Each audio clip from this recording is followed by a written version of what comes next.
இன்றைக்கு மிக முக்கியமான ஒரு செய்தியை உங்களோடு பேசி உங்களுக்காக ஜெபிக்கிறேன். கடந்த நாட்களிலிருந்து நான் இந்த வருஷத்தினுடைய ஆயத்தத்திற்காக நிறைய ப்ரிப்ரேஷன் ஆகிட்டே நான் இருக்கணும் அப்படின்னு நினைக்கிறேன். புதிய வருஷத்திலே ஒரு சாதாரணமாய் இல்லை என்றால் ஏனோ தானோ என்று இந்த புதிய வருஷத்தை காலடி எடுத்து வைக்காமல், ஆண்டவரே இந்த புதிய வருஷத்திலே ஒரு பெரிய மாற்றத்தோடு நான் பர்சனலாக ஒரு பெரிய ப்ரிப்ரேஷனோடு நான் ஒரு புதிய ஆண்டுக்குள்ளே காலடி எடுத்து வைக்கணும் அப்படின்றதுக்காக என் மனதில் நான் நிறைய விஷயத்திற்காக ஜெபம் பண்ணிகிட்டே இருக்கிறேன். நான் ட்ராவல் பண்ணும்போது நடக்கும்போது அந்த மாதிரி யோசிச்சிட்டே இருக்கிறேன். அப்போ கடந்த நாட்களிலே நான் கர்த்தருடைய சமூகத்திலே ஒரு ஜெபத்தோடு இருக்கும்போது, விசேஷமாய் 2023 வருஷத்திலே நம்முடைய 10 விதமான ஞானத்திற்காக ஒரு ஜெபம் பண்ணணும் அப்படின்னு நான் நினச்சேன். அப்போ ஒரு மனுஷனுக்கு ஒரு புதிய வருடத்தை சந்திக்க போகிற ஒரு தேவனுடைய பிள்ளைக்கு ஒரு 10 விதமான ஞானம் நமக்கு தேவை. இந்த உலகத்திலே பரிசுத்த வேதாகமம் சொல்லுகிறது, ஞானமே முக்கியம். என்னத்தை சம்பாதித்தாலும் நீ ஞானத்தை சம்பாதித்து, புத்தியை சம்பாதித்துக்கொள். அப்போ எந்த இடத்துல ஞானம் இருக்கிறதோ அந்த இடத்துல பணம் வரும். எந்த இடத்துல ஞானம் இருக்கிறதோ அந்த இடத்துல உயர்வு வரும். அந்த இடத்துல ஆண்டவரே கடந்து வருவார். நம்முடைய வாழ்க்கையிலே நம்ம நிறைய இழந்தது, நம்ம விட்டு கொடுத்தது, நம்மளை விட்டு போனது கர்த்தர் நமக்கு கொடுக்காமல் இல்லை. நிறைய பேருக்கு ஆண்டவர் கொடுத்தார், அழகு பார்த்தார், அவர்களுக்கு நினைக்காததை கர்த்தர் கொடுத்தார், விரும்பாததை கர்த்தர் கொடுத்தார், அவர்களுடைய திராணிக்கு மிஞ்சியெல்லாம் ஆண்டவர் கொடுத்தார். ஆனால் அவர்களுடைய சொற்ப ஞான குறைவு, சொற்ப மதியினம், அதான் ஒரு நல்ல தைலத்தை, ஒரு செத்த தைலக்காரனுடைய மொத்த தைலத்தையும் நாரி கெட்டு போக பண்றது போல சில ஞான குறைவுகள் ஆண்டவர் கொடுத்ததை நம்ம இழக்க வச்சிருச்சு. நம்மை விட்டு நிறைய ஆசீர்வாதங்கள் நம்மை விட்டு போனது. நிறைய பேர் நம்மை தவறாய் நினைத்தார்கள். அந்த ஞான குறைவினால 10 வருஷமா பாடுபடுறவங்க இருக்கிறாங்க, 20 வருஷமா பாடுபடுறவங்க இருக்கிறாங்க. வாழ்க்கையே இனி பாடுதான், அந்த ஒரு இடத்துல ஞானம் இல்லாதனால அப்படின்னு வாழ்றவங்க எல்லாம் நிறைய பேர் இருக்காங்க. அப்போ ஞானம் அவசியம். ஆண்டவருக்கு ரொம்ப பிடிச்சது அதுதான். வேதம் சொல்லுகிறது, உங்களில் ஒருவன் ஞானத்தில் குறைவுள்ளவனாய் இருந்தால் யாவருக்கும் சம்பூரணமாய் கொடுக்கிறவர். அப்படின்னா ஞானம் என்கிறது படிப்பினாலே மட்டுமல்ல, உலகத்தில் இருக்கிற பழக்க வழக்கத்தினாலே மட்டுமல்ல, ஞானத்தினுடைய பிறப்பிடம் எங்க அப்படின்னா அது கர்த்தரிடத்துல தான் பிறப்பிக்கப்படுகிறது. ஆண்டவர் ஒரு மனுஷனுக்கு ஞானம் கொடுத்தா அது வித்தியாசமா இருக்கும். எவரையும் மேன்மைப்படுத்தவும் பலப்படுத்தவும் கர்த்தருடைய கரத்தினாலே ஆகும். அவருடைய ஞானம் ரொம்ப பெருசு. அது பேதையை ஞானியாக்குறது. அது சொல்லி எல்லாம் எல்லாரும் கற்றுக் கொடுக்க எல்லாம் முடியாது. சிலருக்கு சொல்லி கொடுத்தா கூட மண்டையில் ஏறாது. நம்மளை மாதிரி ஆட்கள்னு வைங்களேன், ஒரு விஷயத்தை 10 டைம் சொன்னாலும் என்ன பண்ணாதுன்னா நம்முடைய புத்திக்குள்ளே போய் சேராது. சிலர் நம்மளை திட்டும் போதே எப்படி திட்டுவாங்கன்னா, மண்டையில் மசாலா இருக்கான்னு தான் கேட்பாங்க, இல்லைன்னா மண்டையில் என்ன களிமண்ணா இருக்கான்னு தான் கேட்பாங்க. இந்த வார்த்தையை இந்த ஜெபத்தில் இருக்கிற நிறைய பேர் நீங்கள் கேட்டிருக்கலாம், உன் மண்டையில் என்ன மசாலா இருக்கா இல்லையா அப்படின்னு. ஸோ அப்படிப்பட்ட ஒரு ஆள் தான் நானும். அப்படி தான் நினைப்பேன். அப்படிதான் எதுவுமே நமக்கு மண்டையில் ஏறாது, சொல்லி கொடுத்தா புரியாது, என்னமோ பண்ணுறது மாதிரி இருக்கும், என்னமோ அவங்க என்னமோ சொல்கிற மாதிரி. அப்புறம் அந்த சிச்சுவேஷன் வந்ததுக்கு அப்புறம் தான் நமக்கு தெரியும், ஓ இப்படியெல்லாம் சொன்னது இப்போ தான் ஞாபகம் வருது, ஓ இதுதான் அன்னைக்கு சொன்னாங்களா அப்படின்னு. ஆனால் ஆண்டவர் கடந்த நாட்களில் இந்த சாரா டக்கர் காலேஜில் அந்த ஸ்டூடெண்ட்டுக்காக பிரசங்கம் பண்ணும்போது, அது ஒரு பெரிய ஆஃபீஸ், அது ஒரு பெரிய ஆடிட்டோரியம், அது ஃபுல்லாக பிள்ளைங்க அப்படியே நிறைஞ்சிருந்தாங்க, ஆயிரக்கணக்கான பிள்ளை. அப்போ அந்த பிள்ளைகளுக்காக பிரசங்கம் பண்ணும்போது என்னுடைய மனசில் அழுகையே வந்துருச்சு. ஸோ ஒரு நாள் நம்ம படிப்பில்லைன்னு ரிஜெக்ட் பண்ணப்பட்டோம், கோமாளின்ற பட்டம் நமக்கு வந்துருச்சு. ஒரு நாள் ஞானம் இல்லை, உனக்கு ஒன்றும் புரியாது, உனக்கு மண்டையில் ஏறாது அப்படின்னு சொன்னாங்க. அந்த ஜெபம் முடிச்ச உடனே அங்கே இருக்கிற டீச்சர்ஸுக்கு, அந்த ஃபேக்கல்டிஸ்களுக்கு 1 hour ஒரு கொஞ்ச நேரம் ஜெபம் பண்ணி பேசக்கூடிய வாய்ப்பு கிடைச்சு. அப்போது நான் நம்புகிறேன், ஆண்டவருடைய ஞானம் எந்த இடத்துலையும் உங்களை நிறுத்த வைக்கும். அது யாராலையும் கண்ட்ரோல் பண்ண முடியாது, யாராலையும் யூகிக்க முடியாது, யாரும் அதை நினைக்கவே மாட்டாங்க. ஆண்டவர், நான் நம்புறேன், அந்த களிமண் அப்படின்னு சொன்னாங்கல்ல, அவங்க முன்னாடி தான் கர்த்தர் ஞானவான்களா நிறுத்துவார். யாரு உங்களை பேதேன்னு சொன்னாங்களோ அவங்களுக்கு முன்னாடி தான் கர்த்தர் ஞானியா நிறுத்துவார். அந்த எந்த மனுஷனையும் ஞானியாய் நிறுத்தக்கூடிய ஒரு மிகப்பெரிய பவர் யார்கிட்ட இருக்குன்னா கர்த்தரிடத்துல இருக்குது.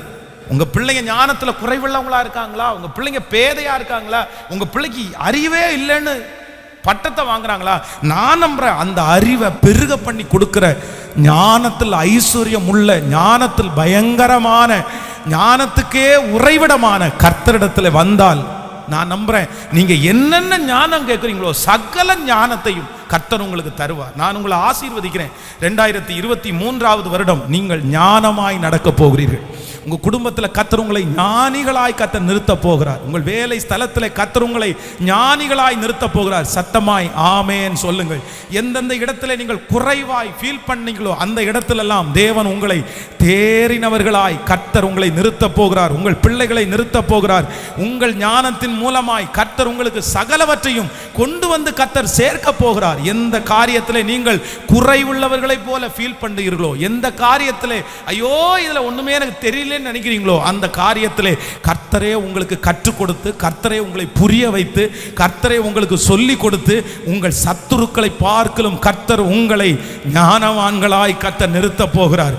உங்களுக்கு படித்து கொடுத்தவர்களை காட்டிலும் நீங்கள் நன்றாய் கரங்களை தட்டி ஆமென், உங்களுடைய டீச்சரை விட கர்த்தர் உங்களை, அதுதான் ஆண்டவருடைய பெரிய ஆசீர்வாதம். அப்போ எல்லாருமே இந்த வருஷம் தொடங்குறதற்கு முன்பாக இனி இருக்கிற இந்த 19 நாளைக்குள்ள நீங்க டெய்லி இந்த ஞானத்திற்காக ஜெபிக்கணும். அப்போ நான் வேதத்தை இந்த ஞானத்திற்காக நான் புரட்டி பார்த்தபோது இந்த யோசேப்பினுடைய வாழ்க்கையிலே அவன் ஒரு மிகப்பெரிய உயர்வை அடைந்தான். அவனுடைய ஆசீர்வாதங்கள் எல்லாம் சொல்லி முடியாதது.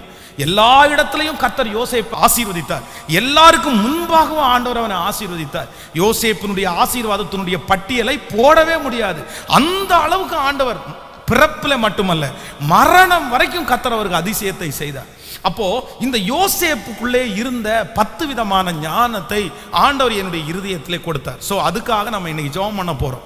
முடிஞ்ச வரைக்கும் நான் 10ஐயும் வேகமா உங்களுக்கு சொல்ல போறேன். ஆமென் சொல்லுங்கள். நீங்க ஒன்னொன்னா அதற்காக என்ன பண்ணணும்னா ஜெபம் பண்ணணும். கையை உயர்த்தி ஒரு ஹல்லேலூயா சொல்லலாம். கரங்களை அசைத்து ஒரு ஹல்லேலூயா சொல்லலாம். நல்ல கையை அசைத்து ஒரு ஹல்லேலூயா சொல்லலாம். ஆமென். எல்லாரும் சந்தோஷமாய் விழிப்பா இருக்கிறீர்கள் அல்லவா? ஆமென். நம்பர் 1, முதலாவதாக ஒரு காரியத்தை நம்ம தியானிக்க போகிறோம். ஃபர்ஸ்ட், முதல் நம்ம ஜெபிக்கக்கூடிய ஞானம், இல்லைன்னா நம்முடைய யோசேப்புக்கு இருந்த முதல் ஞானத்தை குறித்து நீங்கள் 39ஆம் அதிகாரம், ஆதியாகமம் 39ஆம் அதிகாரத்தில் 2வது வசனத்தை வாசிக்க போகிறோம். 39ஆம் அதிகாரம் 2வது வசனம். கர்த்தர் யோசேப்போடே இருந்தார், அவன் காரிய சித்தி உள்ளவனானான், அவன் எகிப்தியனாகிய தன் எஜமானுடைய வீட்டிலே இருந்தான். ஆண்டவருடைய பிள்ளைகளே, நம்பர் 1, முதலாவதாக இந்த யோசேப்புக்குள்ளே ஒரு ஞானம் இருக்கிறது. அவன் ஆசீர்வதிக்கப்பட, அவன் உயர்த்தப்பட, அவன் எதிரிக்கு முன்பாக சாட்சியாய் நிற்க, அவனுடைய குடும்பத்திலேயே நம்பர் 1 என்கிற பெயரை வாங்குவதற்கு இவனுக்குள்ளே இருந்த முதல் ஞானம் என்ன அப்படின்னா, கர்த்தரை குறித்த ஒரு ஞானம் அவனுக்குள்ளே இருந்தது. இந்த ஆண்டவருடைய பிள்ளைகளுக்கு முதல்ல நீங்க யாரை குறித்து உங்களுக்கு ஞானம் வேணும்னா, ஆண்டவரை குறித்த ஒரு அறிவு உங்களுக்கு வேணும். ஆண்டவரை குறித்த அறிவில்லாத ஒரு மனிதன் பலமாய் வாழ முடியாது. ஆண்டவரை குறித்த அறிவில்லாத ஒரு மனிதன் ஜெபிக்க முடியாது. ஆண்டவரை குறித்த அறிவில்லாத ஒரு மனுஷன் விசுவாசிக்க முடியாது.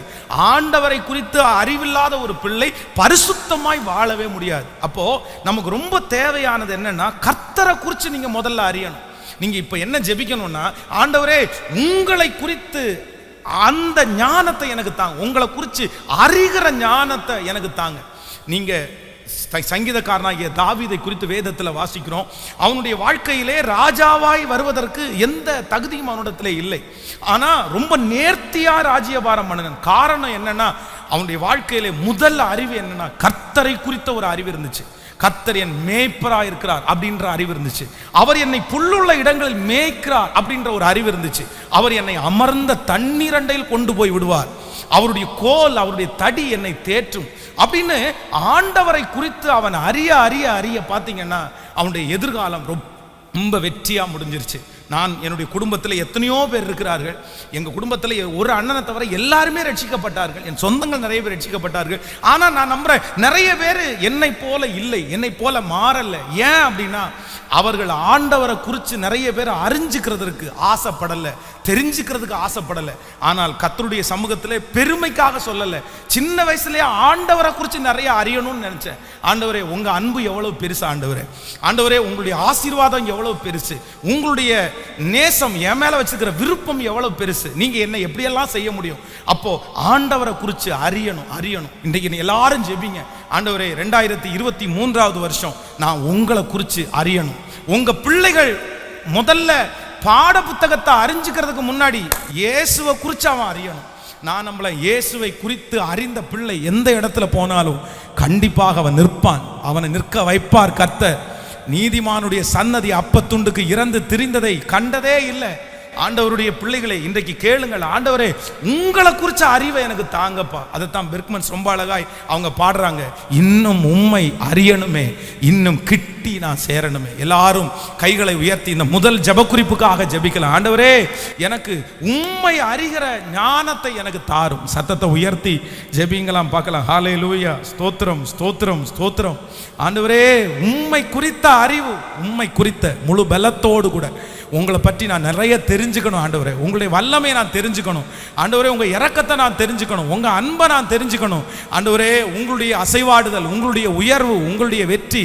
அப்பா நீங்கள் யார், கர்த்தர் யார், கர்த்தர் யார், கர்த்தர் யார் அப்படின்றத தெரிஞ்சுக்கக்கூடிய கிருபையை தாங்கப்பா. ஆமேன் சொல்லுங்கள்.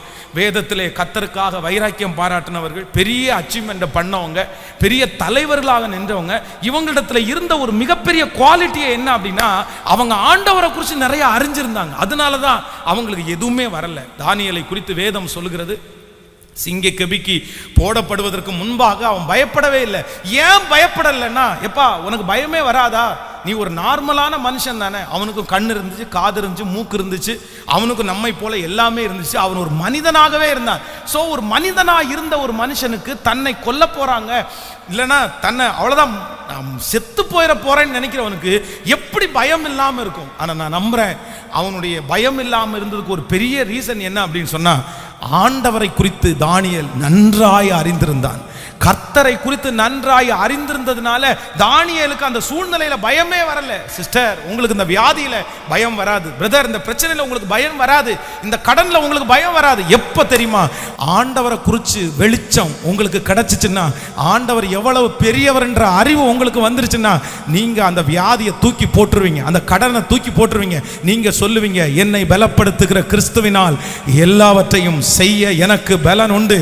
என் இயேசுவால் ஆகாதது ஒன்றும் இல்லை, என் தேவனால் கூடாதது ஒன்றுமில்லை, அவர் எனக்காக செய்வார் என்கிற ஒரு பெரிய நம்பிக்கை வரும். ஆண்டவரே எனக்கு உங்களை குறிச்ச ஞானம் எனக்கு வேணும் ஆண்டவரே. ஸோ ரொம்ப ஆசைப்படுங்க, உங்களுடைய வாழ்க்கையிலே நீங்க இயேசுவை குறிச்சு அதுக்காக நீ நிறைய நேரத்தை நீங்க ஒதுக்கணும். அதற்காக கர்த்தர் பாதத்தில் நீ உட்கார்ந்து ஆண்டவர்கிட்ட கேட்கணும். என்ன கேட்கணும்னா, ஆண்டவரே நீங்க யார், ஆண்டவரே நீர் யார். அதான் தேவனுடைய மனுஷனாகிய அப்போஸ்தலனாகிய பவுல் எப்படி கேட்கிறாருன்னா, கர்த்தரை பார்த்து, தேவனே நீர் யார், நீர் யார், நீர் யார். எல்லா தேவனுடைய பிள்ளைகளும் இந்த வார்த்தையை கண்டிப்பா கேட்கணும். தனியா உட்கார்ந்து வாலிப தம்பிங்க தங்கச்சி கூட கேட்கணும், ஆண்டவரே நீர் யார். நீங்கள் ஆராதிக்கிற தேவனை உங்க அப்பா சொல்லி நீ அறிஞ்சது ஒண்ணு, உங்க அம்மா சொல்லி அறிஞ்சது ஒண்ணு. ஆனா நீ ஆராதிக்கிற கர்த்தரை குறித்து உனக்கு தெரியுமா? உனக்கு என்ன தெரியும்? உங்க அப்பாவை குறித்து, அப்பா சொன்னதை குறித்து தெரிஞ்சது ஓகே, உங்க அம்மா சொன்னதை குறித்து தெரிஞ்சது ஓகே, ஆனா உனக்கு அவரை பற்றி என்ன தெரியும்? அது ரொம்ப முக்கியம். ஒவ்வொரு வாலிப தம்பிக்கும் தங்கச்சிக்கும் முக்கியம். பர்சனலா ஆண்டவரை குறித்த அறிவு உங்களுக்கு இல்லை அப்படின்னா அடுத்த ஜெனரேஷனுக்கு நீங்க அவங்கள கொண்டு போகவே முடியாது. ஸோ எல்லாரும் கர்த்தரிடத்தில் கேட்க வேண்டிய முதல் ஜெபக்குறிப்பு, நான் புது வருஷத்துக்குள்ள சந்திக்க போறதுக்கு முன்னாடி நான் யாரை குறித்து நிறைய அறிஞ்சுக்கணும்னா, என் தேவனை குறித்து நான் மிகவும் அறிய ஆசைப்படுகிறேன். ஹல்லேலூயா. இன்னும் உம்மை அறியணுமே, இன்னும் உம்மை அறியணுமே, இன்னும் கிட்டி சேரணுமே, இன்னும் கிட்டி சேரணுமே. பிரசன்னோ பிரசன்னோ தேவ பிரசன்னோ,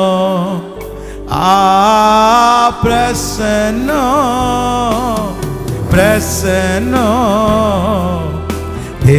ஒரு விசை கூட எல்லாருடைய கரங்களை வைத்து, இன்னும் உம்மை, இன்னும் உம்மை அறியணும். சத்தமாய் பாடுவோம். கர்த்தாவே சேரணுமே, இன்னும் கிட்டி சேரணுமே. ஹல்லேலூயா. இந்த யோசேப்பு என்கிற தேவ மனுஷனுக்கு அவருக்கு இருந்த முதல் அறிவு என்ன அப்படின்னா, தான் ஆராதிக்கிற ஆண்டவரை குறித்த ஒரு சரியான அறிவு அவனுக்கு இருந்துருச்சு. அதனால தான் அந்த தரிசனத்திற்காக அவன் போராடினான். அதனால தான் அந்த தரிசனத்தை மனசுல வச்சு இது நடக்கும்ன்ற ஒரு பெரிய, எத்தனையோ சூழ்நிலைக்குள்ள கடந்து போனதுக்கு அப்புறமும் பயமோ திகிலோ சந்தேகமோ அவருக்குள்ள வராததற்கு ஒரு மிகப்பெரிய காரணம் என்னன்னா, ஆரம்பத்திலேயே ஏசப்பாவை குறித்து கர்த்தரை குறித்து ஒரு பெரிய வெளிச்சம் அவனுக்குள்ள வந்துருச்சு. அப்படியே ஸ்ட்ராங்கா பிடிச்சிட்டான். நான் நம்புறேன், ஊழியத்தை ஆசீர்வதிக்கிறது கூட கர்த்தரை குறிச்ச அறிவு வேணும்னு தான் நான் தெரிஞ்சுக்கிட்டேன். அவரை குறிச்ச அறியாம நீங்க அவர்கிட்ட ஜெபம் பண்ணவே மாட்டீங்க.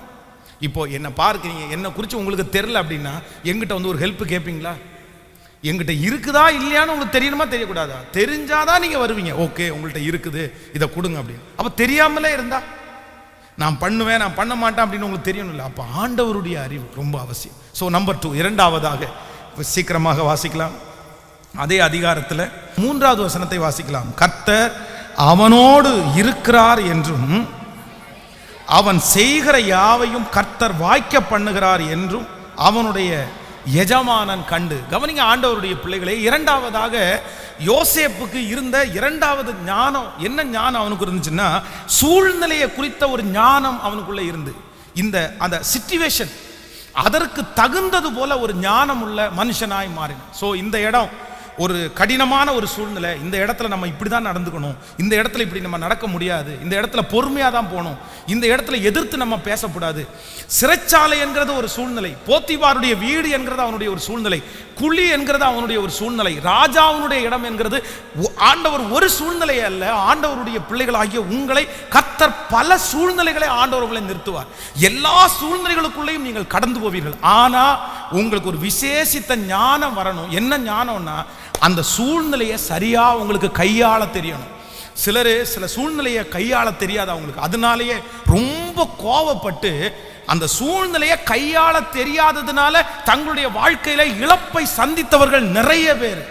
ஐயோ இந்த சிச்சுவேஷன்ல நம்ம கொஞ்சம் அமைதியா இருந்திருக்கலாமோ, இதுல கொஞ்சம் பொறுமையா நம்ம போயிருக்கலாமோ, அதுக்கப்புறம் நம்ம இந்த சூழ்நிலையில இந்த கடனை வாங்காம இருந்திருக்கலாமோ, கொஞ்ச நாள் இதுல சமாளிச்சிருக்கலாமோ. சோ அந்த சூழ்நிலை நாலா பக்கமா அவர்களை நெருக்கும் போது, சூழ்நிலை அவர்களை பார்த்து நிறைய கேள்விகளை கேட்கும் போது, ஒரு தேவனுடைய பிள்ளை அந்த சூழ்நிலையை தடுமாறுறாங்க. சிலர் அவிசுவாசத்துக்கு போறாங்க, சிலர் ஜெபத்தை மறந்துடுறாங்க, சிலர் பின்மாற்றத்திற்கு போயிடுறாங்க, சிலர் மனசை விட்டுறாங்க, சிலர் எல்லாத்தையும் இழந்து தற்கொலை பண்ற அளவுக்கு போயிடுறாங்க. இல்ல, சூழ்நிலையில குறித்து கர்த்தர் இப்ப என்ன வச்சிருக்கிறார் அப்படின்ற சூழ்நிலையை குறித்த ஒரு அறிவு ஆண்டவருடைய பிள்ளைகளுக்கு எப்பவுமே வேணும். ஆமென் சொல்லுங்க. ஆண்டவருடைய பிள்ளையே, இந்த ஜெபத்தில் இருக்கிற உங்களை ஆண்டவர் ஏதோ ஒரு சூழ்நிலையில கொண்டு போகலாம். ஆனா இந்த சூழ்நிலையை குறித்த ஒரு அறிவு ஞானம் உங்களுக்கு இருக்குமானால் நான் நம்புறேன், இதிலே நீங்கள் தப்புவிப்பீர்கள், இதிலே நீங்கள் ஜெயிப்பீர்கள். இதன் மூலமாய் வருகிற ஒரு பெரிய ஆசீர்வாதத்தை உங்கள் கண்கள் காணும். இந்த சூழ்நிலையினுடைய முடிவு உங்களுக்கு சாட்சியாய் மாறும்.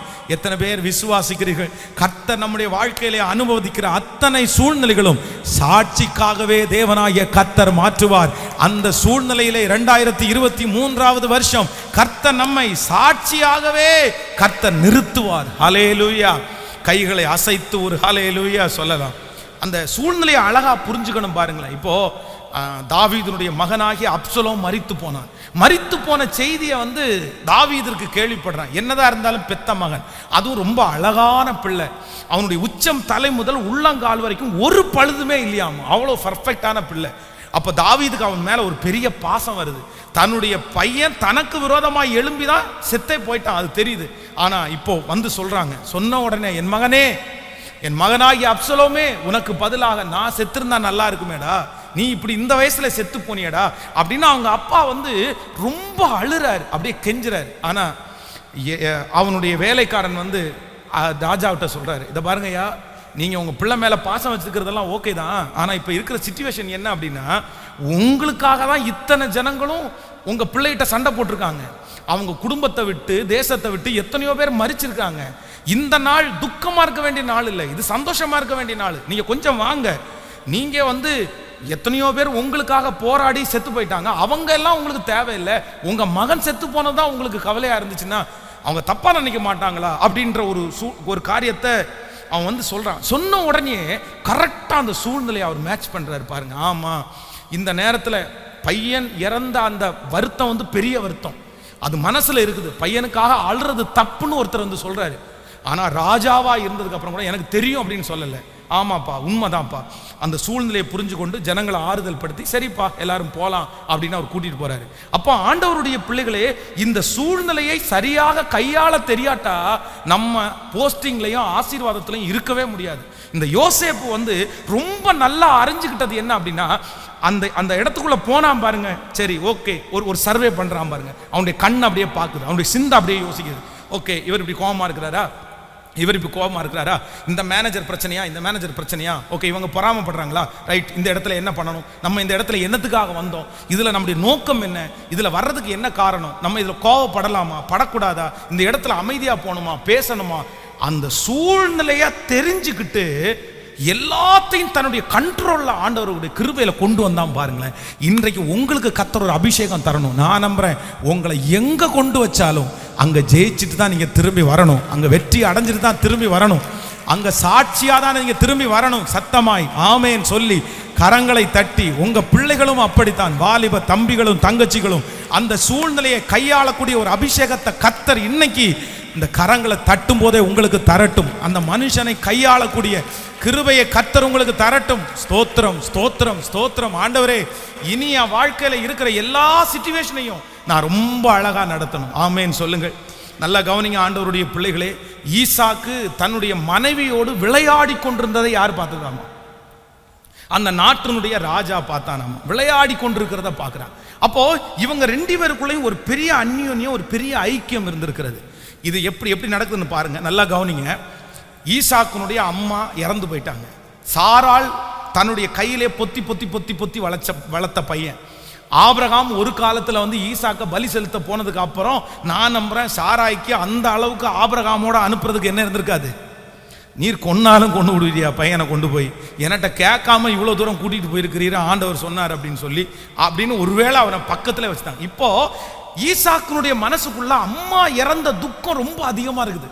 எப்போ பார்த்தாலும் அம்மாவுடைய நினைப்பே வருது. அம்மா கொடுத்த சாப்பாடு, அம்மா கொடுத்த ஊட்டி விட்ட சாப்பாடு, மீன் குழம்பு எல்லாம் ஞாபகம் வந்துட்டே இருக்குது. இப்போ மனைவி புதுசாக வர்றாங்க, ஆனால் அவருக்கு என்ன குறை இல்லை, அந்த வீட்டுக்கு போனால் சோகமாக இருக்குது. நீங்கள் வசனத்தை வாசிக்கும் போது ரொம்ப அழகாக தெரியும். இந்த ரெபேக்காள் அந்த வீட்டுக்கு வந்த உடனே ஈசாக்கு தன் தாய்க்காய் கொண்டிருந்த துக்கம் நீங்கி ஆறுதல் அடைந்தான்.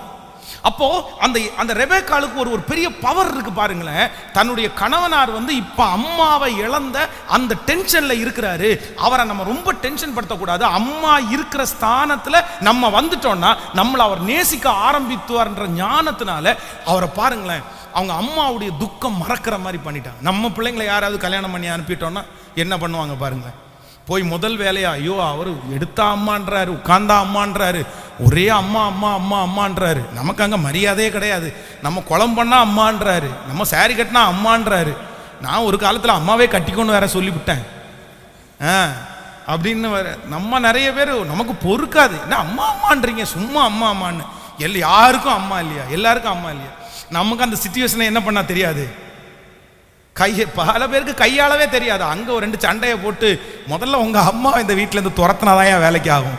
நீ அவள் இருக்கிற வரைக்கும் நம்ம சாப்பாடை நீ ரசிக்க மாட்ட, அதனால அம்மாவை துரத்துறதுக்கு என்ன வழி அப்படின்றத யூடியூப்ல தேடிட்டு இருப்போம் நம்ம நிறைய பேர்.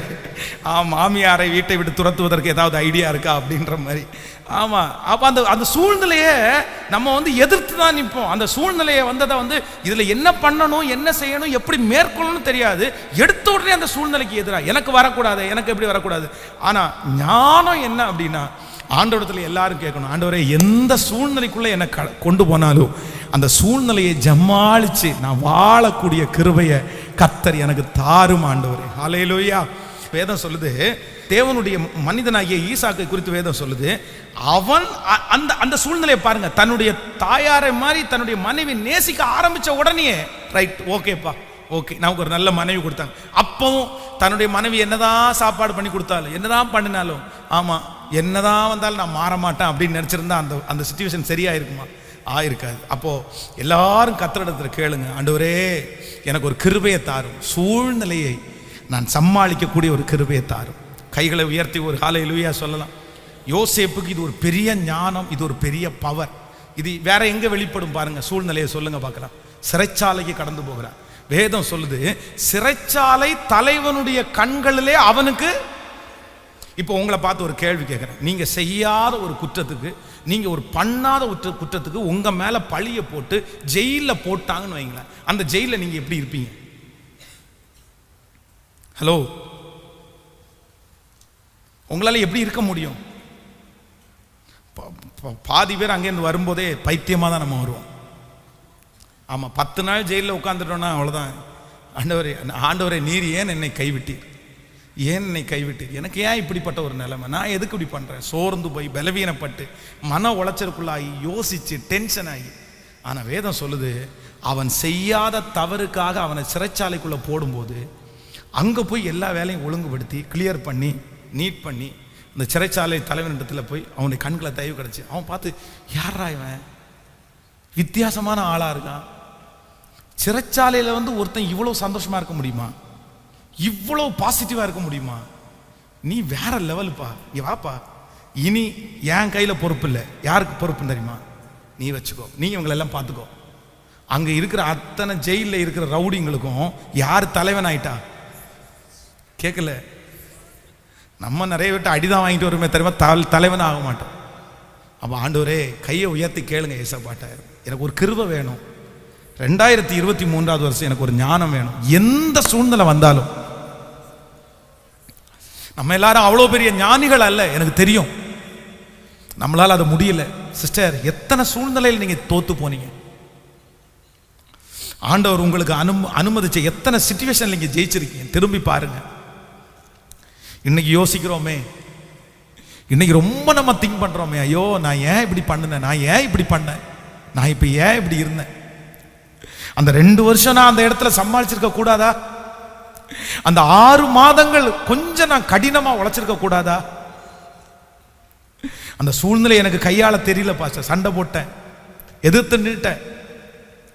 எல்லாருடைய கைகளையும் உயர்த்தி உங்க பிள்ளைகளுக்காகவும் ஜெபிங்க. ஆண்டவரே எங்க பிள்ளைகளுக்கு ஒரு கிருபை கொடுங்க ஆண்டவரே. எந்த சூழ்நிலைக்குள்ள போனாலும் அந்த சூழ்நிலையை ஜமாளிச்சு அதிலிருந்து ஒரு பெரிய வெற்றியோட ஒரு ஜெயத்தோட என் பிள்ளைகள் கடந்து வருவதற்கு இப்பொழுது கர்த்தருடைய அற்புதம் வெளிப்படுவதாக சொல்லுங்க பார்க்கலாம். கைகளை உயர்த்தி இந்த ஜெபம் எல்லாரும் ஜெபிக்கணும்னு நான் ஆசைப்படுறேன். சபை ஜனமே, வாலிப தம்பியே தங்கச்சியே, ஆண்டவர் உனக்கு உன்னை பல இடங்களில் அனுப்புவார். உன்னை ராஜா வீட்டுக்கு அனுப்புவார், நீ அங்க சரியா இருக்கணும். உன்னை பாதாளத்துக்குள்ள அனுப்புவார், நீ அங்க சரியா இருக்கணும். ஹல்லேலூயா. உன்னை சிறைச்சாலைக்குள்ள அங்க நீ சரியா இருக்கணும். நீ எங்க அனுப்பினாலும் அந்த இடத்துல சூழ்நிலையை சமாளிச்சு அழகாய் தேவனுடைய பிள்ளை என்கிறத நிரூபிக்கணும். கைகளை உயர்த்தி ஏசப்பாட்ட சொல்லுவோம், ஏசப்பா அந்த ஞானம் இப்பொழுது எனக்கு வெளிப்படுவதாக. ஹல்லேலூயா. நன்றி ஆண்டவரே, நன்றி. திருக்கரம் என்னை தாங்கி கடும் பிரச்சனைகளிலும் முன்னேறி செல்வதற்கு பலத்தை நீ தந்ததினா. கைகளை உயர்த்தி சொல்லுங்க பார்க்கலாம். திருக்கரம் என்னை தாங்கி கடும் பிரச்சனைகளிலும் முன்னேறி செல்வதற்கு பலத்தை நீ தந்ததினால். ஹல்லேலூயா. நான் இந்த துபாயிலிருந்து அபுதாபி என்கிற ஒரு இடத்துக்கு ஊழியத்திற்காக போனேன். அங்கேருந்து அபுதாபிக்கு ஊழியத்துக்காக என்னை அழைச்சிட்டு போனாங்க. ஸோ அங்கே அந்த ஊழியம் முடிச்சுட்டு இரவு ஒரு 12 மணிக்குள்ளே ஆச்சு, ஒரு 11:30 மணிக்கு மேலே ஆகுது.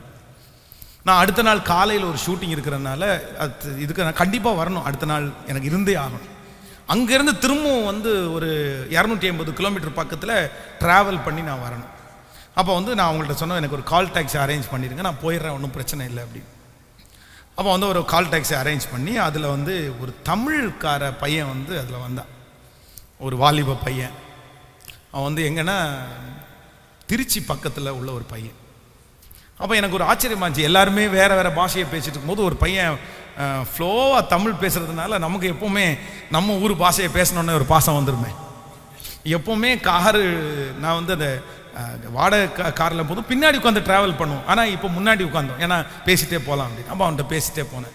என்ன ஆச்சுப்பா, எப்படி இருக்க, எவ்வளோ சம்பாதிக்கிற, எப்போ வந்த, என்ன பிரச்சனை அப்படி என்னெல்லாம் கேட்டே விசாரிச்சுட்டு இருக்கும்போது அவன் சொன்னான், சார் என் கூட 17 பேர் வந்தோம் சார், நாங்கள் இன்றைக்கி நான் 3 பேர் தான் சார் இருக்கோம், எல்லாம் ஓடி போட்டானுவா பாரு சார், எல்லாருமே பிடிக்காமல் அவங்கவுங்க ஊருக்கு ஓடி போயிட்டாங்க. அப்போ அவங்ககிட்ட கேட்கும்போது, இல்லை எங்களுக்கு ஃபஸ்ட் டைம் வந்து ஒரு 3 மாதம் சாப்பிட்றதுக்கு சாப்பாடு இல்லை, தங்குறதுக்கு சரியாக இடம் இல்லை, ரொம்ப டென்ஷன், திட்டுவாங்க, அந்த டார்கெட்டை அச்சீவ் பண்ணலைன்னா சத்தம் போடுவாங்க, எங்களால் சமாளிக்கவே முடியல.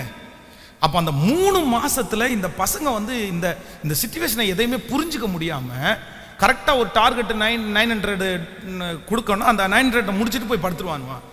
ஆனால் அடுத்து அவனுக்கு வராது. அந்த மாதிரி நிறைய பேர் திட்டு வாங்கிட்டாங்க. ஆனால் நான் வந்து கடவுளுடைய ஒரு பெரிய தயவில் அந்த 3 மாதமும் அந்த சூழ்நிலையில் கடிச்சு பொடி நின்றுட்டேன் சார். இப்போ பார்த்தீங்க அப்படின்னு சொன்னால், இப்போ நான் வந்து 9 மாதம் ஆச்சு, இப்போ நான் நல்லா சம்பாதிக்க ஆரம்பிச்சிட்டேன். இப்போ பரவாயில்ல, எனக்கு இப்போ ஒரு பெரிய நம்பிக்கை வந்திருக்குது, இந்த தேசத்தில் நான் பொழைச்சிருவேன்ற ஒரு நம்பிக்கை எனக்கு வந்திருக்குது. ஒன்றும் இல்லை சார், இன்னும் ஒரு 3-4 வருஷம் சார், நான் கொஞ்சம் இருந்து கடினமாக உழைச்சிட்டேன்னா கடனை முடிச்சிடுவேன், ஒரு சின்ன வீடு கட்டிடுவேன், அதுக்கப்புறம் நான் போய் என் ஊரில் செட்டில் ஆயிடுவேன், பரவாயில்ல எனக்காக ப்ரேயர் பண்ணுங்க அப்படின்னா. அப்போ நான் நம்புகிறேன், 17 பேர் போனதில் 3 பேர் தான் என்ன நினச்சிக்காங்கன்னா, அந்த சூழ்நிலையை சமாளிக்கிறதுக்கு ஞானம் அவங்களுக்கு இருந்திருக்கு. மற்ற பிள்ளைகளுக்கு அந்த ஞானம் இல்லாததுனால இங்கேருந்து 2 லட்சம் ரூபாய் கடனாகி போய் அங்கே போய் 1 லட்சம் ரூபாய் கடனாகி இப்போ கடன் மேல் கடனாக மாறிடுச்சு. இனி எப்படி கட்டுவாங்க, என்ன பண்ணுவாங்கன்னு தெரியாது. சூழ்நிலையை சமாளிக்க தெரியல அப்படின்னா நம்ம நிறைய இழந்துருவோம். இன்னைக்கு வீட்டில் போய் எழுதி வைங்க, ஆண்டவரே என் சூழ்நிலைகளை சமாளிப்பதற்கு எனக்கு ஞானத்தை தாரும் ஆண்டவரே. ஹல்லேலூயா. கைகளை அசைத்து ஒரு ஹல்லேலூயா. ஸோ நம்பர் 3, மூன்றாவதாக ஒரு வசனத்தை, எல்லாம் சொல்ல முடியும்னு தெரில எனக்கு, மூன்றாவதாக ஒரு வசனத்தை வாசிக்க போகிறோம். 4வது வசனத்தை, 39ஆம் அதிகாரம் 4வது வசனம். யோசேப்பினிடத்தில் தயவு வைத்து அவனை தனக்கு ஊழியக்காரனும் தன் வீட்டிற்கு விசாரணைக்காரனும் ஆக்கி தனக்கு உண்டான யாவற்றையும் அவன் கையில் ஒப்புவித்தான். நன்றாய் கவனிங்கள் ஆண்டவருடைய பிள்ளைகளே. இப்போ நம்பர் 3, மூன்றாவதாக இந்த யோசேப்புக்கு ஒரு நல்ல ஞானம் இருக்குது. என்ன ஞானம் அப்படின்னா, தன்னுடைய வேலையை குறித்து ஒரு ஞானம் இருக்கிறது, தன்னுடைய ஒர்க்கை குறித்து ஒரு ஞானம். அப்போ ஆண்டவருடைய பிள்ளைகள் அடுத்த விதத்திற்காக ஆயத்தமாகிற பிள்ளைகள் கர்த்தரிடத்தில் என்ன ஞானத்திற்காக கேட்கணும்னா, இது ரொம்ப முக்கியமான ஒன்று. உங்களுடைய வேலையை குறித்து ஒரு ஞானம் கண்டிப்பாக அவசியம். இந்த உலகத்தில் கண்டிப்பாக நீங்கள் வேலை செய்யணும், நீங்கள் பிழைக்கணும், நீங்கள் சம்பாதிக்கணும். பணம் இருந்து என்னதான் இருந்தாலும் காசு இல்லை அப்படின்னா இந்த உலகத்தில் மதிப்பு நிறைய பேருக்கு இல்லை. ஸோ பணம் அவசியம், பணம் முக்கியமானது, அது உங்கள் கையில் இருக்கணும். நீங்கள் பெரிய அளவில் இல்லைன்னா கூட யார்கிட்டையும் கையேந்தாத அளவுக்காவது உங்கள்கிட்ட இருக்கணும். ஸோ அதற்கு என்னன்னா, நிறைய பேருக்கு வேலையில ஞானம் இல்லை. சிலர்லாம் பார்த்தீங்கன்னா 10 தொழில் ஆரம்பித்து இப்போ 11வது தொழில் போயிட்டு இருக்குது. 8 வருஷத்துக்குள்ள 10 தொழில், 4 வருஷத்துக்குள்ள 12 தொழில். இது என்ன தொழில்? 2 மாசத்துல ஒரு தொழில இருந்து 3வது மாசத்துல அடுத்த தொழில மாறினா நான் நம்புறேன் உங்களால எப்படி நிலைவரமா இருக்க முடியும். ஒரு தொழிலில் இருக்கிற கஷ்ட நஷ்டத்தை புரிஞ்சுக்கிட்டு அது டெவலப் ஆகிறதுக்கு என்ன வழி, அதிலிருந்து பிரான்ச்சு, அதிலிருந்து அடுத்த டார்கெட்டுக்கு போகலாமே தவிர இப்படி புடுங்கி புடுங்கி புடுங்கி நட்டா எத்தனை நாளில் நீங்கள் வளருவீங்க, எத்தனை நாள் உயர்வீங்க? இன்னும் ஒரு கூட்டம் இப்படியா 12 வருஷத்தில் 15 வேலை மாற்றியாச்சா, இன்னொரு கூட்டம் 25 வருஷமா ஒரே வேலை, ஒரே ஆபீஸ், அந்த பை கூட மாறாது பாருங்களேன். அந்த அந்த அந்த பையை கூட அதே பை, அந்த சாப்பாடு போட்டிருக்க அந்த டிஃபன் பாக்ஸ் அது கூட மாறாதுங்க. அதான் இயேசு கிறிஸ்து நேற்று இன்றும் மாறாதவர்னு கேள்விப்பட்டிருக்கிறேன். ஆனால் உங்கள் ஜோல்னா பை மாறாதுன்றது இன்னைக்கு தாங்க கேள்விப்பட்டிருக்கிறேன். ஆமாம், அப்படியே அதே போட்டு எப்போ பாருங்க அதிலே போட்டு போகிறது. சிஸ்டர் வேகையே மாற்ற மாட்டீங்களா? என்ன பாஸ்டர் பண்ணுறேன், சம்பளம் ஏதாவது என்ன பாஸ்டர் பண்ணுறேன். அப்போ நான் என்ன சொல்கிறேன்னா, அந்த வேலையை குறித்த ஆண்டவருடைய பிள்ளைகளுக்கு என்ன வேணும்? நான் நம்புகிறேன் அப்படியே இருக்காதீங்கன்றேன். நீங்கள் அப்படியே இருந்துடாதீங்க. நீங்கள் உங்கள் ஓனர்கிட்ட போய் சண்டை போடுறதுக்கு நான் உங்களுக்கு சொல்லலை, அந்த வேலையை விட்டு ஓடுங்கன்னு சொல்லலை. நீங்கள் அந்த ஜோல்னா பையை தூக்கிட்டு போகும்போது ஒரு நாளாவது நினச்சிருக்கீங்களா, இந்த ஜோல்னா பையை நான் எத்தனை நாள் தூக்கிட்டு போவேன், ஒரு நாளாவது எனக்கு அங்கே சாப்பாடு கொடுக்குற மாதிரி ஒரு நாள் வராதா? ஸோ அப்போ நான் என்ன பண்ணணும், நான் என்ன செய்யணும், இன்னும் என்ன வேலை செய்யலாம், அடுத்த சம்பாத்தியத்துக்கு நான் என்ன பண்ணலாம், சரி இதை விட கொஞ்சம் அப்டேட் பண்ண ஒரு கம்பெனிக்கு போகலாமா, இன்னும் எனக்கு வேற மாதிரி கிடைக்குமா, இல்லைன்னா இந்த இடத்துல வேற போஸ்டிங் ஏதாவது இருக்கா, அந்த மாதிரி யோசிக்கிறேன் கேட்டா இல்லை. நான் குதிரைக்கு கடிவாளம் போட்டது மாதிரி ஒரே பார்வை எனக்கு நேர் ஓட்டில் அப்படி போயிட்டே இருப்பேன், திரும்பி வருவேன். இல்லை, இதுதான் வேலையினுடைய ஞானம் ஆண்டவருடைய பிள்ளைகளுக்கு. ஒரு ஹோட்டலில் சாப்பிட்றதுக்காக போய் உட்காந்துருக்கிறேன். முன்னாடி ஒருத்தர் உட்கார்ந்துட்டாரு. அவர் சாப்பாடு போடும்போது ஒரு சின்ன ஈ வந்து அந்த சாம்பாருக்குள்ளே கிடக்குது. உடனே அவர் ஒரு ஸ்பூன் எடுத்து அந்த ஈயை மட்டும் எடுத்து அந்த இலையில வச்சு அவருடைய மொபைலில் ஒரு ஃபோட்டோ எடுத்தார். ஃபோட்டோ எடுத்த உடனே வெயிட்டரை கூப்பிட்டாரு. இங்கே வாப்பா, என்னப்பா இது ஈ, இப்போ ஃபோட்டோ எடுத்தேன், இதை அப்லோட் பண்ணனா உங்கள் ஹோட்டலுடைய பேர் கெட்டு போயிடும், பண்ணட்டுமா அப்படின்னு கேட்குறாரு. உடனே இந்த வெயிட்ரு என்ன இந்த சர்வ் பண்ணுறேன்னு சொன்னேன், பண்ணுங்க சார், ஈ என்ன செத்து கிடக்காதா, வீட்டில் முடி கிடக்குது அதெல்லாம் சாப்பிட்றீங்க, இங்கே ஒன்று வந்தோன்னே ஏன் சார் இப்படி பண்ணுறீங்க அப்படின்னு சொல்லிட்டு வாக்குவாதம் பண்ணுறான். இவன் வாக்குவாதம் பண்ணி சண்டை போடுறான்ற தெரிஞ்ச உடனே கல்லாப்பட்டியில் ஓனர் இருக்காரு, நான் பார்த்த சம்பவம், ஓடி வந்து சார் உங்களுக்கு என்ன சார், என்ன பிரச்சனை சார், இல்லை இந்த பாருங்க ஈ கிடக்குது, நான் அப்லோட் பண்ணிட்டோமா, இவன் என்னென்னமோ பேசிட்டு இருக்கேன் சார், 1 மினிட் சார் அப்படின்னு சொல்லி அவர் கையினாலேயே அந்த எச்சி இலையை ஓனர் அவ்வளவு டிப்டாப்பாக பெரிய ஹோட்டல் அழகாக அந்த இலையை வந்து அப்படியே சுருட்டி தன்னுடைய கையில் எடுத்து கொண்டு வாடா அப்படின்னு சொல்லிட்டு அந்த குப்பை தொட்டியில் போட்டு ஓடி போனார். ஒரு இலையை எடுத்து வந்தார், அழகாக போட்டார், தண்ணி தெளிச்சார், சுற்றி மட்டன் சிக்கன் என்னென்ன இருக்குமோ மொத்தம் கூட்டு பாத்திரத்தில் வந்து அப்படியே ரவுண்டாக அடக்கிட்டார், அழகாக சாப்பாடு போட்டார். சார் இன்னைக்கு உங்களுக்கு சாப்பாடு ஃப்ரீ சார், நீங்கள் நிம்மதியாக திருப்தியாக சாப்பிட்டு போங்க சார். அப்படியே அந்த மனுஷன் வாயை அடைச்சு போயிட்டாங்க. இன்னைக்கு மட்டன் ஃப்ரீ, சிக்கன் ஃப்ரீ, எல்லாமே ஃப்ரீ சார், மீன் குழம்பு எல்லாமே ஃப்ரீ சார், மொத்தத்தையும் கொண்டு போய் அடைக்கிட்டு அந்த மனுஷன் அதுக்கு மேலே என்ன பேசுவான்னு நினைக்கிறீங்க? ஒரு வாரம் அவருக்கு சோறே இறங்கலைன்னு வைங்களேன். சரி, அவர் இப்படி எதிர்பார்க்கவே இல்லை. சார் ஒன்றும் கோச்சிக்காதீங்க சார், ஏதோ தெரியாமல் நடந்துச்சு, சாரி சார், நெக்ஸ்ட் டைம் வரதை பார்த்துக்கிறேன் சார், நீங்கள் சாப்பிட்டுங்க சார். அவர் அந்த வெயிட்டர், உனக்கு அறிவு இருக்கா இல்லையா, போ நீ இந்த பக்கத்தில் நிற்காத, நீ அடுத்த வெயிட்டர் அங்கே போய் பாரு, இந்த வேலைலாம் செய்யக்கூடாது. அதுதான் வேலையில் ஞானம். நான் நம்புகிறேன் உங்கள் வேலையை வந்து இன்னைக்கு வேலைக்காக அலைகிறவங்க நிறைய பேர், வேலை இல்லாமல் இருக்கிறவங்க நிறைய பேர், ஆனால் கிடைச்ச நல்ல வேலையை இழந்தவங்க நிறைய பேர்.